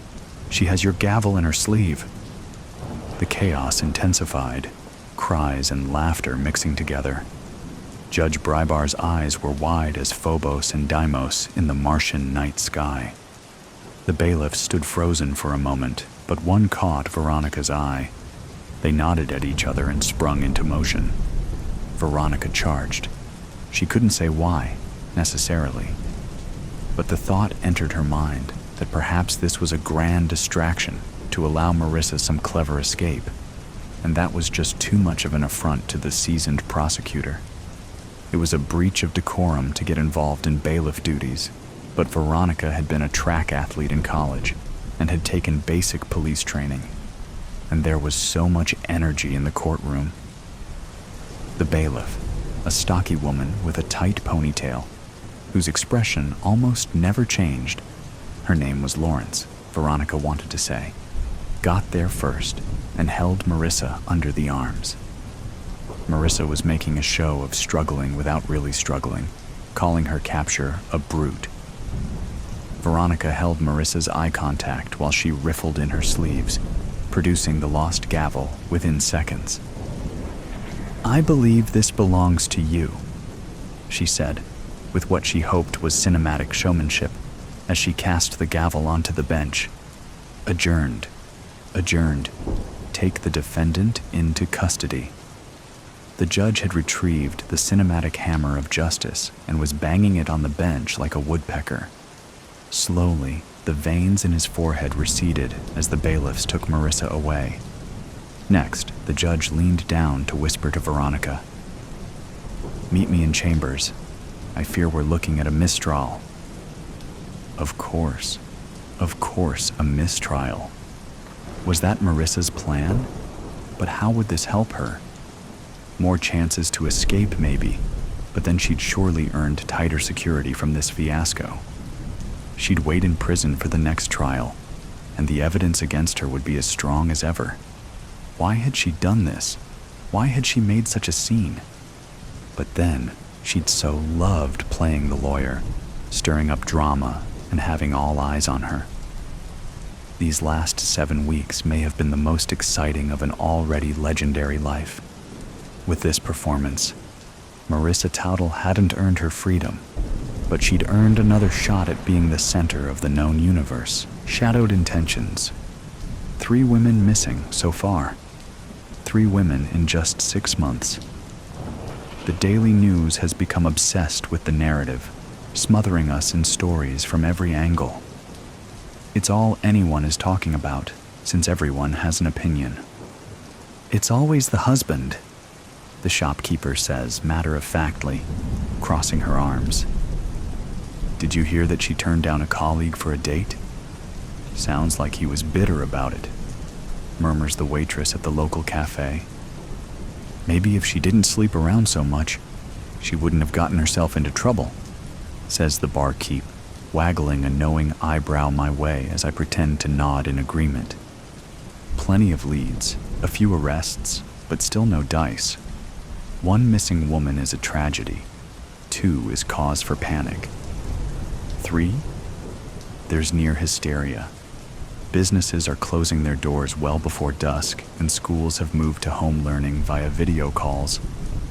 By the time night falls, an unenforced curfew has rendered the streets deserted. No one walks home alone anymore, except for me. I don't have a choice. I've been following the same path through the city for 3 months. I'm taking care I keep to the well-lit routes, always looking over my shoulder, making sure I'm fully aware of my surroundings and paying close attention to the few people who dare to walk along the main road with me. I try not to look too nervous as I clutch my handbag tightly to my side and walk quicker than usual. Before I left, I set my smartwatch to monitor my heart rate rather than show the time. The beat is faster than usual, as it has been every time I've stepped out into the night for the past 3 months. There's something different about this evening, though. I can feel it in the crisp air. Tension courses through my veins, settling uneasily in my stomach. The darkness is almost suffocating, weighing down upon me as I walk away from the center, the distant hum of traffic fading as I turn down a quieter road. A lamplight flickers above me, highlighting the cracked pavement in a strobe effect. Not that I would wear anything else given the circumstances, but I'm glad I'm wearing flats tonight, considering the amount of rain we've been having. Imagine twisting my ankle because my heels caught on a dodgy bit of tarmac hidden by a puddle. And there it is, a footstep. I spin around, facing the danger behind me head on. Am I sure? The night remains almost perfectly still, aside from the flicker of movement from leaves still clinging to the almost empty branches in the trees above. Tilting my head, I listen, focusing all my energy into honing in on that specific sound. 10 seconds pass. I hear nothing out of the ordinary. On the contrary, it's deathly quiet. Slowly, I turn around and continue my journey, sneaking a quick glance down at my watch. 110 beats per minute, getting faster now. The slap of my boots against the wet pavement echoes down the narrow street, the only sound aside from my hot breath escaping my lips, forming plumes of smoke as I pick up the pace towards my destination. So close, but yet miles away somehow. Shadows claw at my heels, casting alien shapes that don't appear to be from this plane. The endless walls of the brick terraces on either side of me reach long into the sky and beyond, leaving nowhere for me to go but ahead or back the way I came. My head snaps up. This time, I'm sure. I hear him. The unmistakable sound of footsteps, rhythmic and deliberate. I reckon he's about 10 meters behind me. Far enough that I could outrun him for the moment. I'm confident in that. I quicken my pace, shivering from a potent mix of cold and adrenaline. Everything hinges on my next few decisions, and I fight to keep my wits about me. The metal gates of Terrier's Park loom tall to my left, and I follow where the path splits into the yawning gateway, away from the streetlights, away from the city, into silence and ink-black shadows. The moonlight illuminates the slick path, the earthy scent of rotting leaves filling the dead air. There's no wind anymore. Maybe it's holding its breath. waiting anxiously to see how things pan out for me. As my mysterious companion and I distance ourselves from society, his footsteps close the gap between us. Finally, I'm aware of my heart pounding against my chest, the beat thundering in my ears. My eyes, wide and wild, flit down to my watch.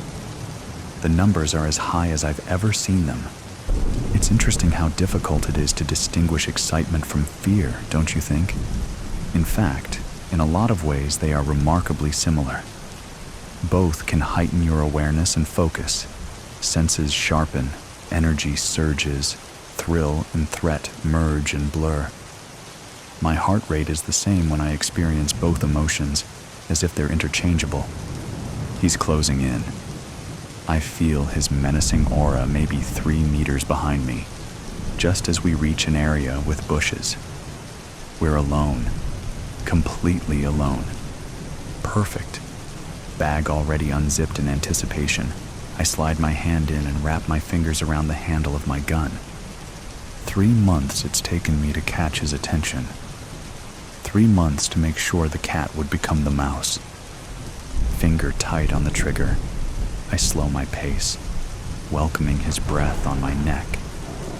Before he can raise the hammer above his head, though, I whirl around like a dust devil, eager to look into his eyes.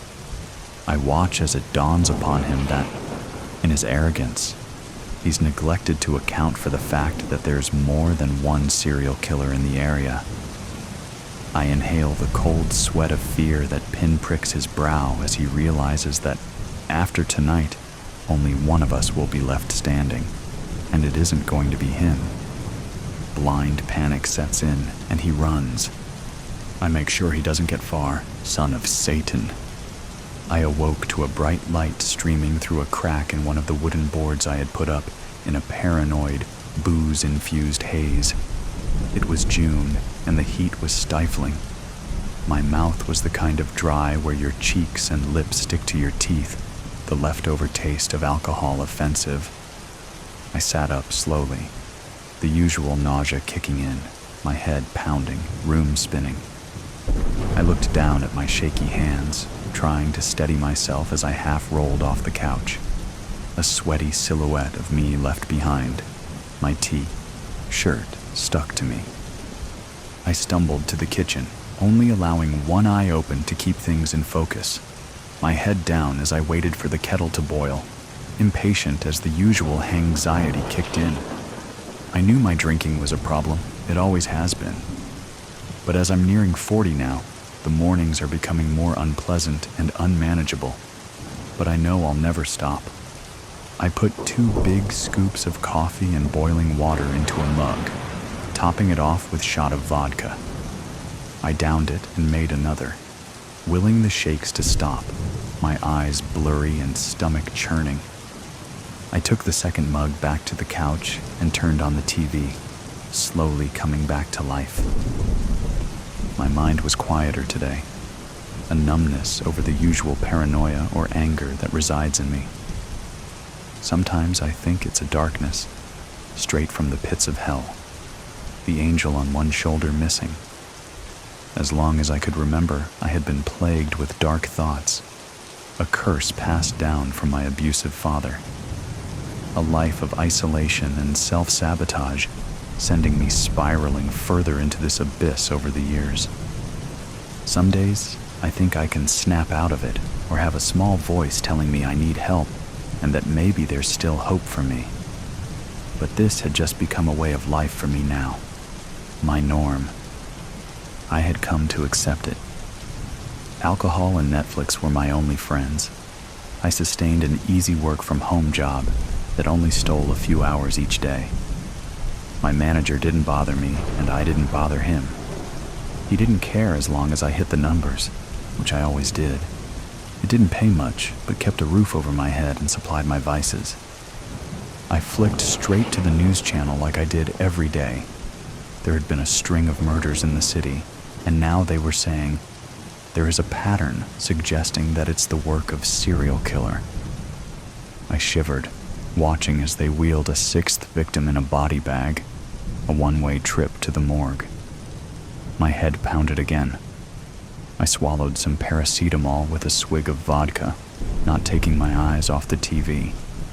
The killings had been brutal.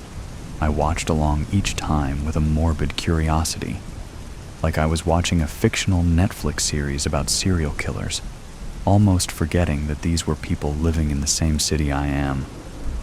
All victims were female, early 20s, normally Good Samaritan types, people with a squeaky clean record who wouldn't have even stolen a pack of gum in their short life. Most were religious and attended church on a Sunday. I'd be safe, standing at 6 feet, fashioning a Jesus-length beard and enough petty crimes on my record to piss off anyone in law enforcement. The media were raving about the symbolism the killer left behind and had even given him a nickname, Son of Satan. It doesn't quite have the same ring as Jack the Ripper or the Zodiac Killer, but they were just scratching the surface of what he does and what he is capable of. This guy was different.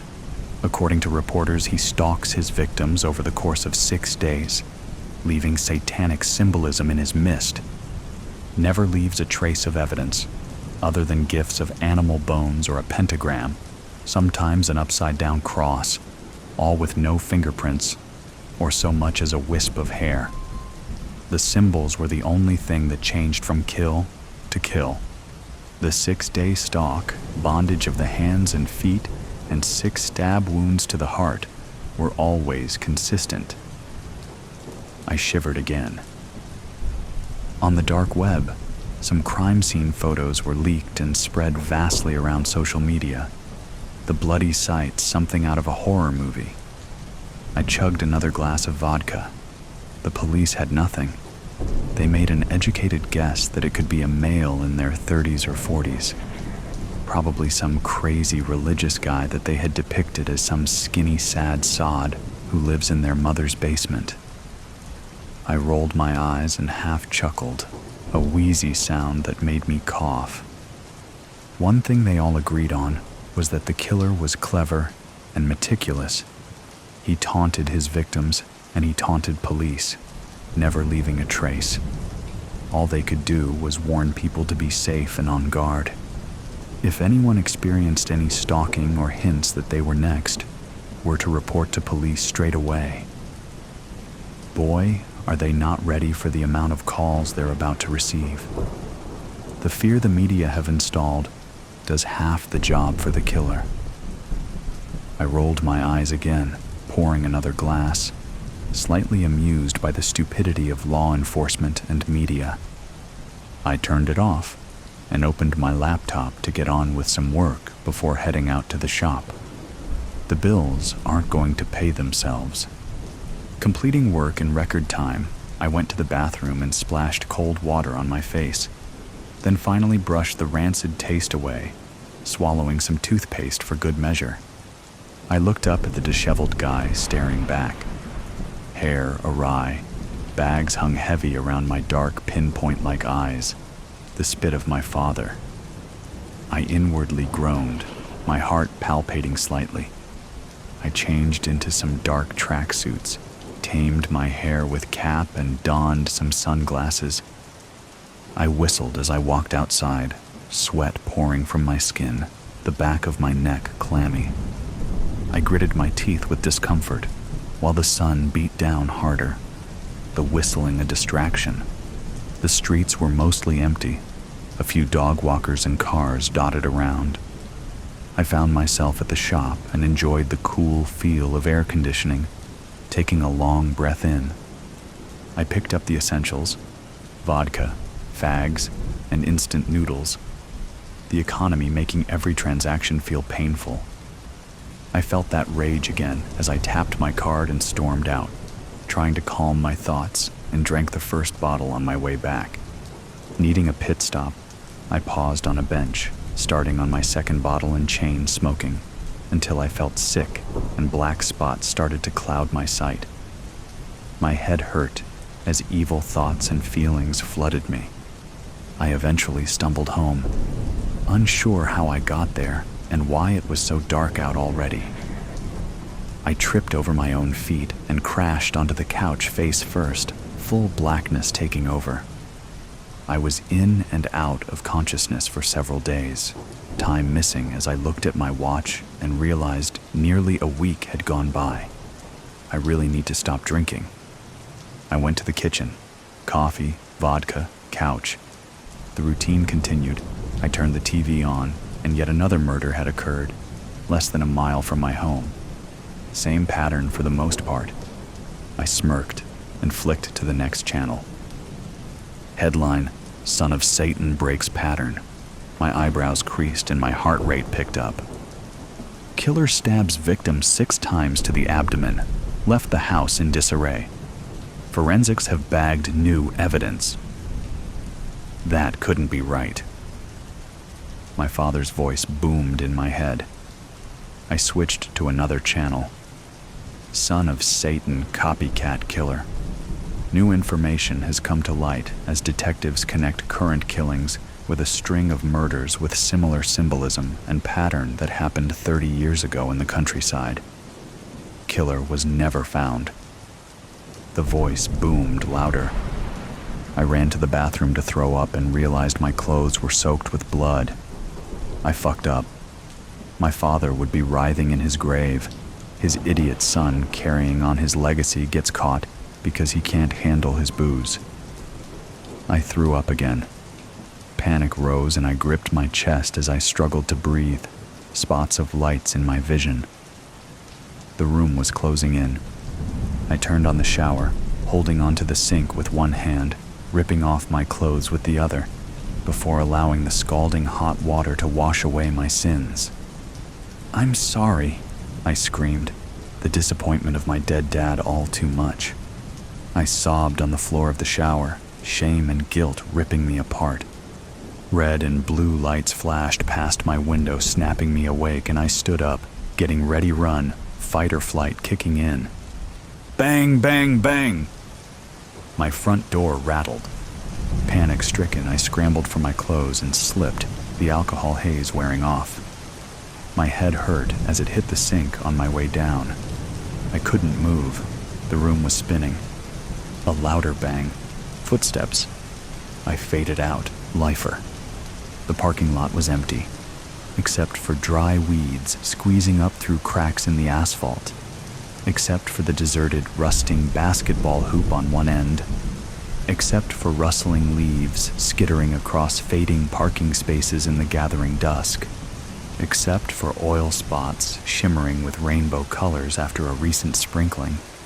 The parking lot was empty, and, because fate is resourceful, a steady, gloomy rain started falling, blurring any hope of discovering the mysterious body called in by an anonymous tip.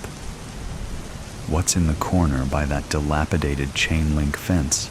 my partner, Andy, asked. "Looks like piles of garbage bags being buried by soggy leaves from here," I answered. "I'll circle around for a closer look." I detect movement. Do dead bodies move? Nah, just rats crawling all over. Better get out and take a good look. Bummer the rain is getting worse and the wind is picking up, turning this into a chilly, miserable autumn evening. Not even a sliver of a moon. Why is that always the way when a body shows up? Andy complained. Can't we simply call the coroner's office to come claim the neatly wrapped package? They would love that and have our badges if it turned out to be nothing more than trash. We gotta confirm whatever it is. Sorry. Get your slicker on and take your flashlight. I'll be ready to call it in. I pulled the squad car up as close as I could as he prepared to exit. Suddenly, lightning flashed. Thunder pealed as a hail of bullets pounded the passenger side. Andy fell back inside his head, exploding and pouring gray matter all over me in the upholstery. Reacting instinctively, I spun out of the lot, laying new rubber on the old asphalt, and bumping over the crumbling center meridian, at the same time trying to figure from which gaping windows in the 4-story abandoned factory building the bullets were spewing. Cursing under my breath. F-ing prank call. How can this be happening? collecting my scrambled wits, I squealed a UI about half a block away and paused on the side of the street, looking back at the front of the building. Like rats abandoning a sinking ship, perps were scurrying out of doors carrying backpacks and rolled-up bedding. They appeared homeless, but any of them were potential suspects, and they were all getting away along with the weapons while I was on the horn to Central. Like a crazy man possessed, I ground into gear and plowed ahead, showering taser rays from my weapon, aiming at legs to slow them down. So what if I hit a few with my bumper? We would need witnesses. "Officer down, send armored SWAT," was all I remember shouting into the mic. I sped out of retaliation range and waited for backup, not knowing if any would be available. All I wanted to do was hold what was left of my friend and partner. An 18-year veteran of the force, he was already looking forward to retiring and spending more time with his beautiful wife, Jolene, and his teenaged sons, Andrew Jr. and Joshua. I remember watching those boys grow up. How am I ever going to face them? As the senior officer, I'm the one who was supposed to be protecting him. Instead, I delivered him into a hail of bullets. We let our guard down, dear boy. I don't have anyone waiting at home for me. Why couldn't it have been me with a new hole in the head? It can't even be an opened casket. No mortician can put the pieces back together. Bleak rain continued to fall into the chill autumn night, highlighted by blue and red strobing lights and streaking lightning punctuated by thunder. By the time the captain and lieutenant got there, I know I looked like a blubbering idiot, shivering and quaking. More squads and a special weapons van soon arrived. Don't go in there without armor and shields. I think it was a deliberate ambush set up to kill as many police as they could. Got a fake tip about a body being found, but we were supposed to deliver the bodies. I'd say the bullets were coming from the second and third floor broken windows, but so many people scrambled out of the building you may not find any evidence. Still, someone could be waiting to claim more victims. I put a few down out front. Gotta go find some more. Bet those defund the police activists are happy with this carnage. Force is already down to bare bones. Slim odds we'll be able to round up all them. Easy, Cooper. Look at yourself. You hit it all. You've done all you're going to do tonight. Lieutenant Kramer and I will handle it from here. Someone will assess how you're doing while we assess the situation. Captain Crane commanded. Soon, ambulances were on the scene with emergency medical technicians attending to those witnesses I hit and myself. Bloody, headless Andy was scooped into a body bag, and our pockmarked unit was hauled in for evidence. Ignoring all my protesting, I was delivered to the hospital and examined for holes. Hard to determine what was me and what was pieces of Andy. Really, Doc, I'm still in one piece. Only need to clean the gore off. I'll be all right. You're shaking like a leaf ready to fall. When I'm done with you, I'll assign a trauma evaluator before you crash and burn. Losing a partner like that will have long-term effects if left unaddressed. Doctor's orders. Time off while you see a therapist. I'll have the support of all the guys in the precinct. I'm not sure about a shrink, but I promise you, I'm gonna be someone's worst nightmare once I get back on the street to find the monsters that riddled us. They don't understand what they've created. I'll never retire. I'm a lifer now. You can bet. Gonna rain long-term regrets down on them. Just another dead girl underwater. Trigger warning. Implications of death, violence, and sexual harassment. By the time the fisherman finds me, I will have been dead for 33 hours, 6 minutes, and 29 seconds. 18 hours since the police declared me missing. 15 hours since Zoe told my biology teacher that my tent was empty, that I hadn't returned from the party we'd snuck out to the night before. Careful, quiet, every twig a possible snitch. It was exhilarating, our hearts pounding, the smell of pine and seaweed thick in the air, and the moon a perfectly curved sickle. Zoe held my sweaty hand and didn't let go until we'd passed the tents and joined the others by the lake. The music on someone's phone was turned down just low enough for us to make out Billie Eilish's raspy voice. One of the guys offered us a beer, kept cool in the pitch-black lurking water. I remember thinking I couldn't tell where the lake ended and the forest began. The first article published by a local newspaper reads, "Promising high school student missing after night swim in lake." Shortly after, the Water Rescue Service and Fire Brigade take over the search. Dogs comb the area, their noses trailing through the damp earth. A human chain forms, people moving slowly through the woods, eyes scanning for any sign of me. Even a helicopter hovers overhead, its whirring blades slicing through the heavy, charged air. The search drags on for hours, stretching into the twilight, yet the woods remain silent. The police begin to ask questions. When was she last seen? What was she wearing? Had she been drinking? Did she seem out of character? Angry? Sad? Suicidal? No, and no. She was singing. She was dancing. She seemed happy. When the fisherman finds my body, miles away from where I was last seen, certainty sets in. The autopsy reveals a hematoma on my head and purple spots behind my ears. The coroners examine the water in my lungs and confirm that I wasn't dead before entering the water. I died by drowning. My classmates are questioned again. Zoe claims to have left early, while I stayed behind with her twin brother, Tom, who has been in love with me since middle school. Tom's behavior strikes the police as odd. He insists he barely spoke to me, despite people seeing us leave the party together for a few minutes. When my body is examined, traces of Tom's skin are found on my clothes, trapped between the fabric layers.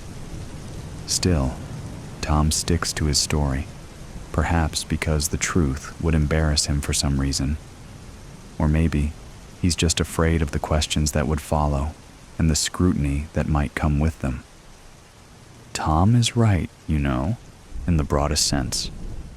We really only exchanged 3 or 4 sentences that night, but only because Tom's mouth was otherwise occupied with me. I had enjoyed every second of it, and looking back, I wish I'd given him a real chance. But I was too worried about what other people might think. So, as usual, I brushed him off, leaving him to walk away from the party feeling hurt. Cassandra insists she heard Zoe and me arguing that night, just before Zoe headed back to the campsite. According to her, we were fighting over Tom. Of course she would say that. What else would 2 girls argue about if not a boy? Cassandra even claims that Zoe pushed me, though Zoe denies it vehemently. She denies discussing Tom at all, insisting it was about something else, something that wouldn't come to light until much later, when our biology teacher became a suspect. But Cassandra holds firm to her version. The thing about Cassandra is that she's always been a shadow, the kind of girl whose name teachers forget after 2 weeks of spring break. Kelly, Cindy, Carrie, something with a C though, right? So, when she finally gets the chance to talk to the police and be part of the investigation, she jumps at it. Unfortunately, Cassandra isn't much help to the investigators. She leaves the party at 2 a.m., just 40 minutes before I die, leaving me alone with a group of guys who've brought along some tranquilizers. Sitting next to them felt like being stuck in a fever dream, where Jacques Derrida explains quantum physics at a frat party. At some point, I decided it was time to head back. One of the guys casually asked if I needed someone to walk with me, and I said yes, but no one moved. I glanced back, the campsite faintly visible through the cold, white light filtering through the pines. It was only a few meters away, just beyond the trees.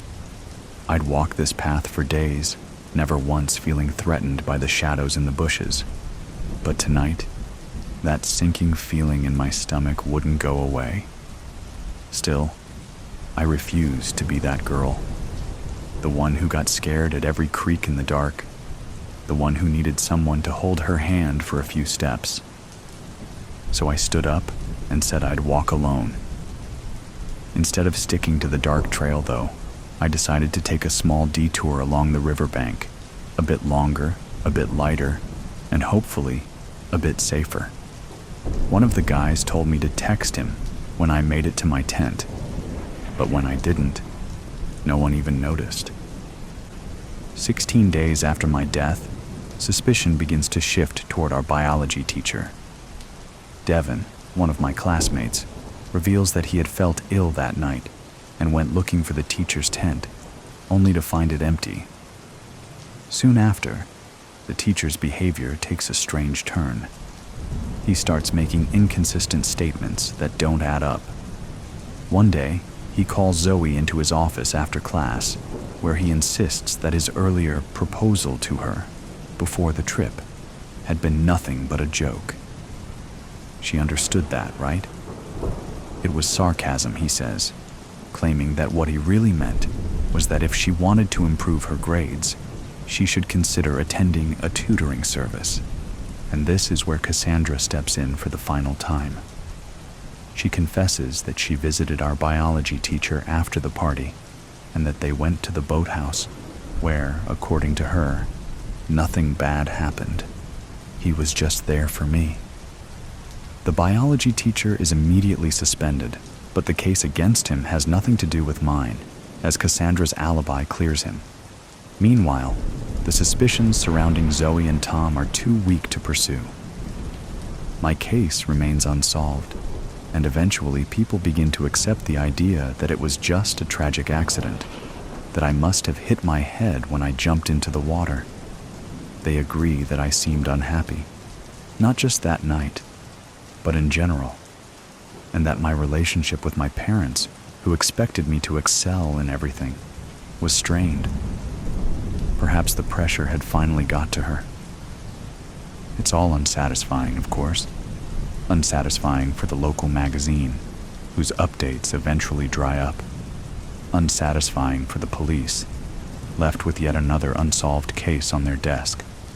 Unsatisfying for my parents, who, decades later, will say in an interview that not a day goes by that they don't think of their little girl.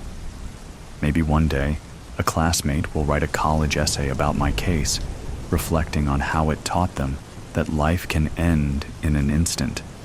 Maybe my story will end up on a true crime podcast, or perhaps Netflix will stretch it into a tightly structured 8-episode miniseries where my body is discovered just 3 minutes in, enough time for viewers to decide if they'll keep watching. Or maybe none of this happens and I'll fade away, like countless other women who are silenced every day simply for being born the wrong sex. It doesn't matter who profits from my story. It doesn't even matter if they eventually find the 2 men I crossed paths with on my way back to the campsite, in the wrong place at the wrong time. None of this matters, because in the end, I'm just another dead girl underwater, the moral of the story. The guard leading me into the room gives a hard yank on the chain. Pain lances through my neck, and I snarl, baring my impressive fangs for full effect. He shies away, naked fear on his face, before remembering which of us is supposed to be the prisoner. "Watch it, mutt, or you'll be drinking out of the toilet through a wired jaw," he says, his tough guy tone betrayed by the quaver in his voice and the stink of fear in his scent. I snort in contempt. Oh, please, CO. We both know who's afraid of the big bad wolf. His expression hardens, mouth tightening into a white line. One hand drops to the baton sheathed at his waist. "That will do, officer," a new voice says. "I'll ask you to do your job without further violating my client's civil rights." I look past the guard and his impotent rage to see a man sitting at the lone table in the room. The space is dimly lit, a single flickering fluorescent bulb recessed in the ceiling behind a grating. But I've got good eyesight. The guy's so short his legs barely clear the edge of the chair. I take in his expensive suit, immaculately groomed hair, and a face so wrinkled and wizened it looks like a prune staked out in the desert for a week. He smells of cologne, silk, a hint of moldy straw, and... that's curious. No fear. Not a hint of that very familiar scent. Interesting. That must mean he's either stupid or a villain. Like me. The guard secures my chain to a ring on the floor, giving me just enough play to reach my side of the table, then snaps a padlock on it with a loud click. He then steps back to stand against the wall. The short man's eyes, small, dark, and hard behind wire-rimmed glasses, flick to the guard. "Leave me alone with my client, if you please." "Not a good idea, buddy," the guard says, glancing at me. "You know who this is, right?" "Of course I do," the man snaps. "I also know the privileges that exist between the accused and his legal representation. Now, must I ask again?" The guard scowls, shakes his head, and leaves, slamming the door shut behind him. The lock on the door clicks loudly too. I casually stretch as much as I can with the chain and collar, give a shake to fluff out my thick, gray fur. "Client, eh? Funny. I don't remember hiring a lawyer." The faintest of smiles ghosts across the man's face. "You haven't, yet. But I'm certain you'll want to retain my services after you hear what I have to say." "Why's that?" I ask in the most bored tone I can manage. "Because I can make sure that you don't spend the rest of your life behind bars." I can't help it. My ears prick up at that. I force a derisive snort. "Not likely. They have a pretty good case against me." "And that is precisely why you want me to represent you." A positively oily grin stretches his lips. "Allow me to introduce myself." 2 fingers extend to place a business card on the table between us. I glance down at it. Mr. R, attorney at law, specialist in defense of the wrongly accused. The black letters stand out against the crisp white, cutting across a spinning wheel picked out in gold foil. Yeah, it's a dead giveaway. Mr. Ray, that'd be short for... He raises a small hand to stop me before I can say it. I would prefer if we kept this from being a first-name relationship. Yellowed teeth glint as he grins again. "Okay," I say, with a flick of an ear.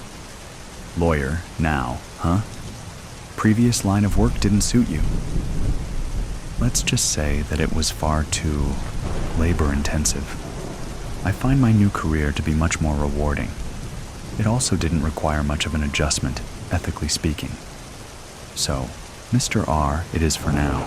For that matter, what would you like me to call you? I shrug, a human gesture I've perfected over the years. Most people just scream, "Wolf," and run away when they see me. I see. Then I shall address you as Mr. Wolf, for simplicity's sake. Whatever. Now, Mr. R settles himself in his hard wooden chair. "I'm familiar with the particulars of your case, Mr. Wolf, at least those that have been made publicly available. But perhaps you'd like to tell me your side of the story?" Now, I actually laugh. My side of the story? Not a lot of people are interested in that. As far as most of them are concerned, there's only ever one side. The one where I'm the villain, just out to do villain things. It's just how the story goes. So you don't deny the charges? Well now, Mr. R, that'd be telling, wouldn't it?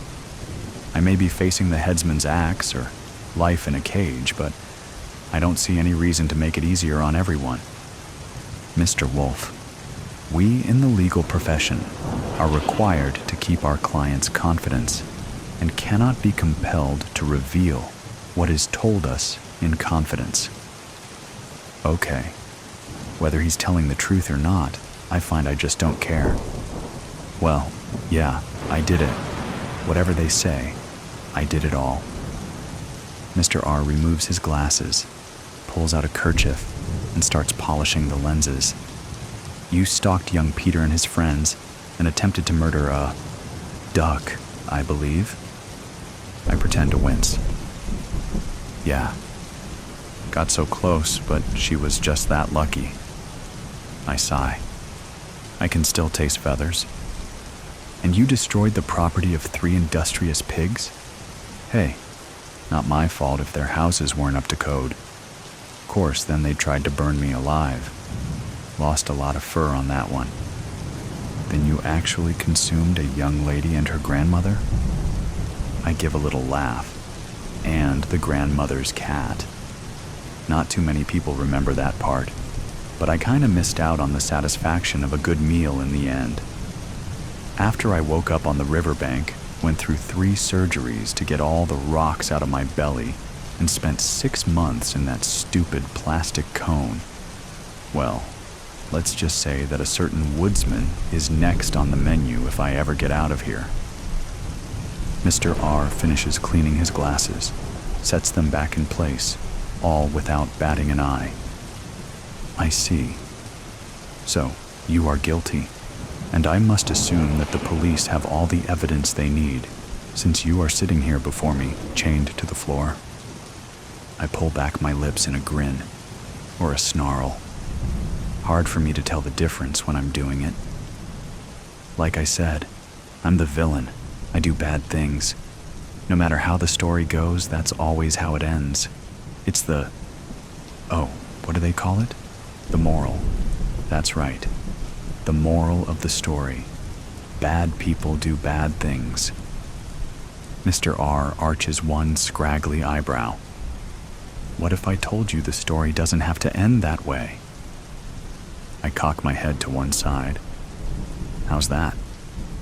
Mr. Wolf, my job doesn't necessarily consist of proving you innocent, Mr. R says. Not when I can make you into a victim instead of a villain. Say what? That's right, Mr. Wolf. Instead of making this about your crime, we can make it about you. We'll play up your tragic past, your difficult upbringing. Why? You said it yourself. People look at you and see nothing more than a scary animal. That's prejudice. It's colored your entire life, hasn't it? Is all I managed to get out in reply. Honestly, I'd never thought about it like that. Do you have a mate? Mr. R asked suddenly. Pups? A pack that relies on you? Needs you? What? No, nothing like that. I give my head a shake, trying to wrap my head around all this. Are you saying that you can make it look like I was the victim instead of the villain? Exactly, Mr. Wolf. Now his grin looks positively evil. We'll put you in front of the cameras, paint you a tragic victim of circumstances and biases. All that's required is the right spin on the facts. And believe me, Mr. Wolf, I know how to put the right spin on things. No doubt. All of this is confusing, and well, kinda disgusting. Look, why go through all that? Just post my bail and I'll skip town, how about? I'm only half joking. Again, he arches that eyebrow. To go on the run? To be hunted and hounded the rest of your life? Now I grin. I'm the big bad wolf, remember? What you just described, that's my normal. It doesn't have to be, says Mr. R. When I'm through, you'll spend a few months in prison, after which you'll be set up for life. A comfortable den, plenty of game to hunt, even your own woods if you want. No one will dare bother you again. With enough positive media coverage, I can work out a very favorable deal for you. Deals are something of a specialty for me. Now, how's that sound? I stare at him, narrowing my eyes. What do you get out of this, Mr. Ray? Something tells me you're not doing it out of the kindness of your heart. He gives a short laugh. Oh, goodness no. You see, in the process of rewriting the narrative, there will be interviews, televised appearances, at least one book deal. That means money, Mr. Wolf. Rather, a lot of money. His oily grin reappears, and I get 50%. Oh, now that's disgusting. Sickening. He wants me to lie about what I am, pretend to be something I'm not. A victim. A weak, pathetic, mewling victim. And all so he can exploit my villainy for cash? I don't know, I say. It all sounds like a big lie to me. And you've never lied before? Something about his tone of voice, so cocky and superior, makes my hackles rise. Literally. I seem to recall one of the charges is impersonating a little old lady. That's rather dishonest, don't you think? I growl deep in my throat. I like to think of it as deceptive. A predator has to be cunning after all. Indeed. Come now, Mr. Wolf. Let's stop bandying words. He lifts a briefcase onto the table, snaps it open, and produces a gold fountain pen with a flourish. You just sign these documents, and I'll get started turning you into the tragic victim. A victim. Me. I'm a villain. I made the choices that made me a villain, and to be honest, I never really regretted it until I got caught. If not for that woodsman, I'd still be out there, stalking Peter and his friends, blowing down pigs' houses, and looking for my next Little Red Riding Hood. But then, look where being the villain has gotten me. In this room, with a scumbag who wants me to lie, tell people a sob story, deny what I am just so I won't be punished for the wrong I've done, and he can make a lot of money. I think Mr. R is a worse villain than I am, and he's definitely not the kind of villain I want to be. Now let's get this straightened out, I say, the words coming out from behind bared fangs.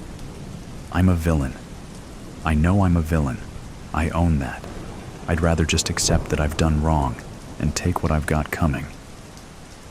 Mr. R purses his lips like he's tasted something really sour.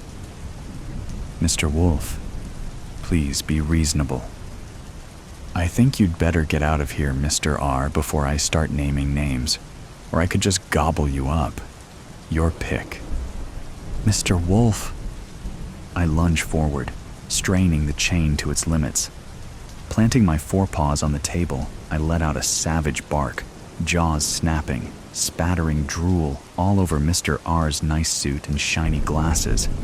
He lurches backwards, tumbling out of the chair, briefcase and pen flying across the room.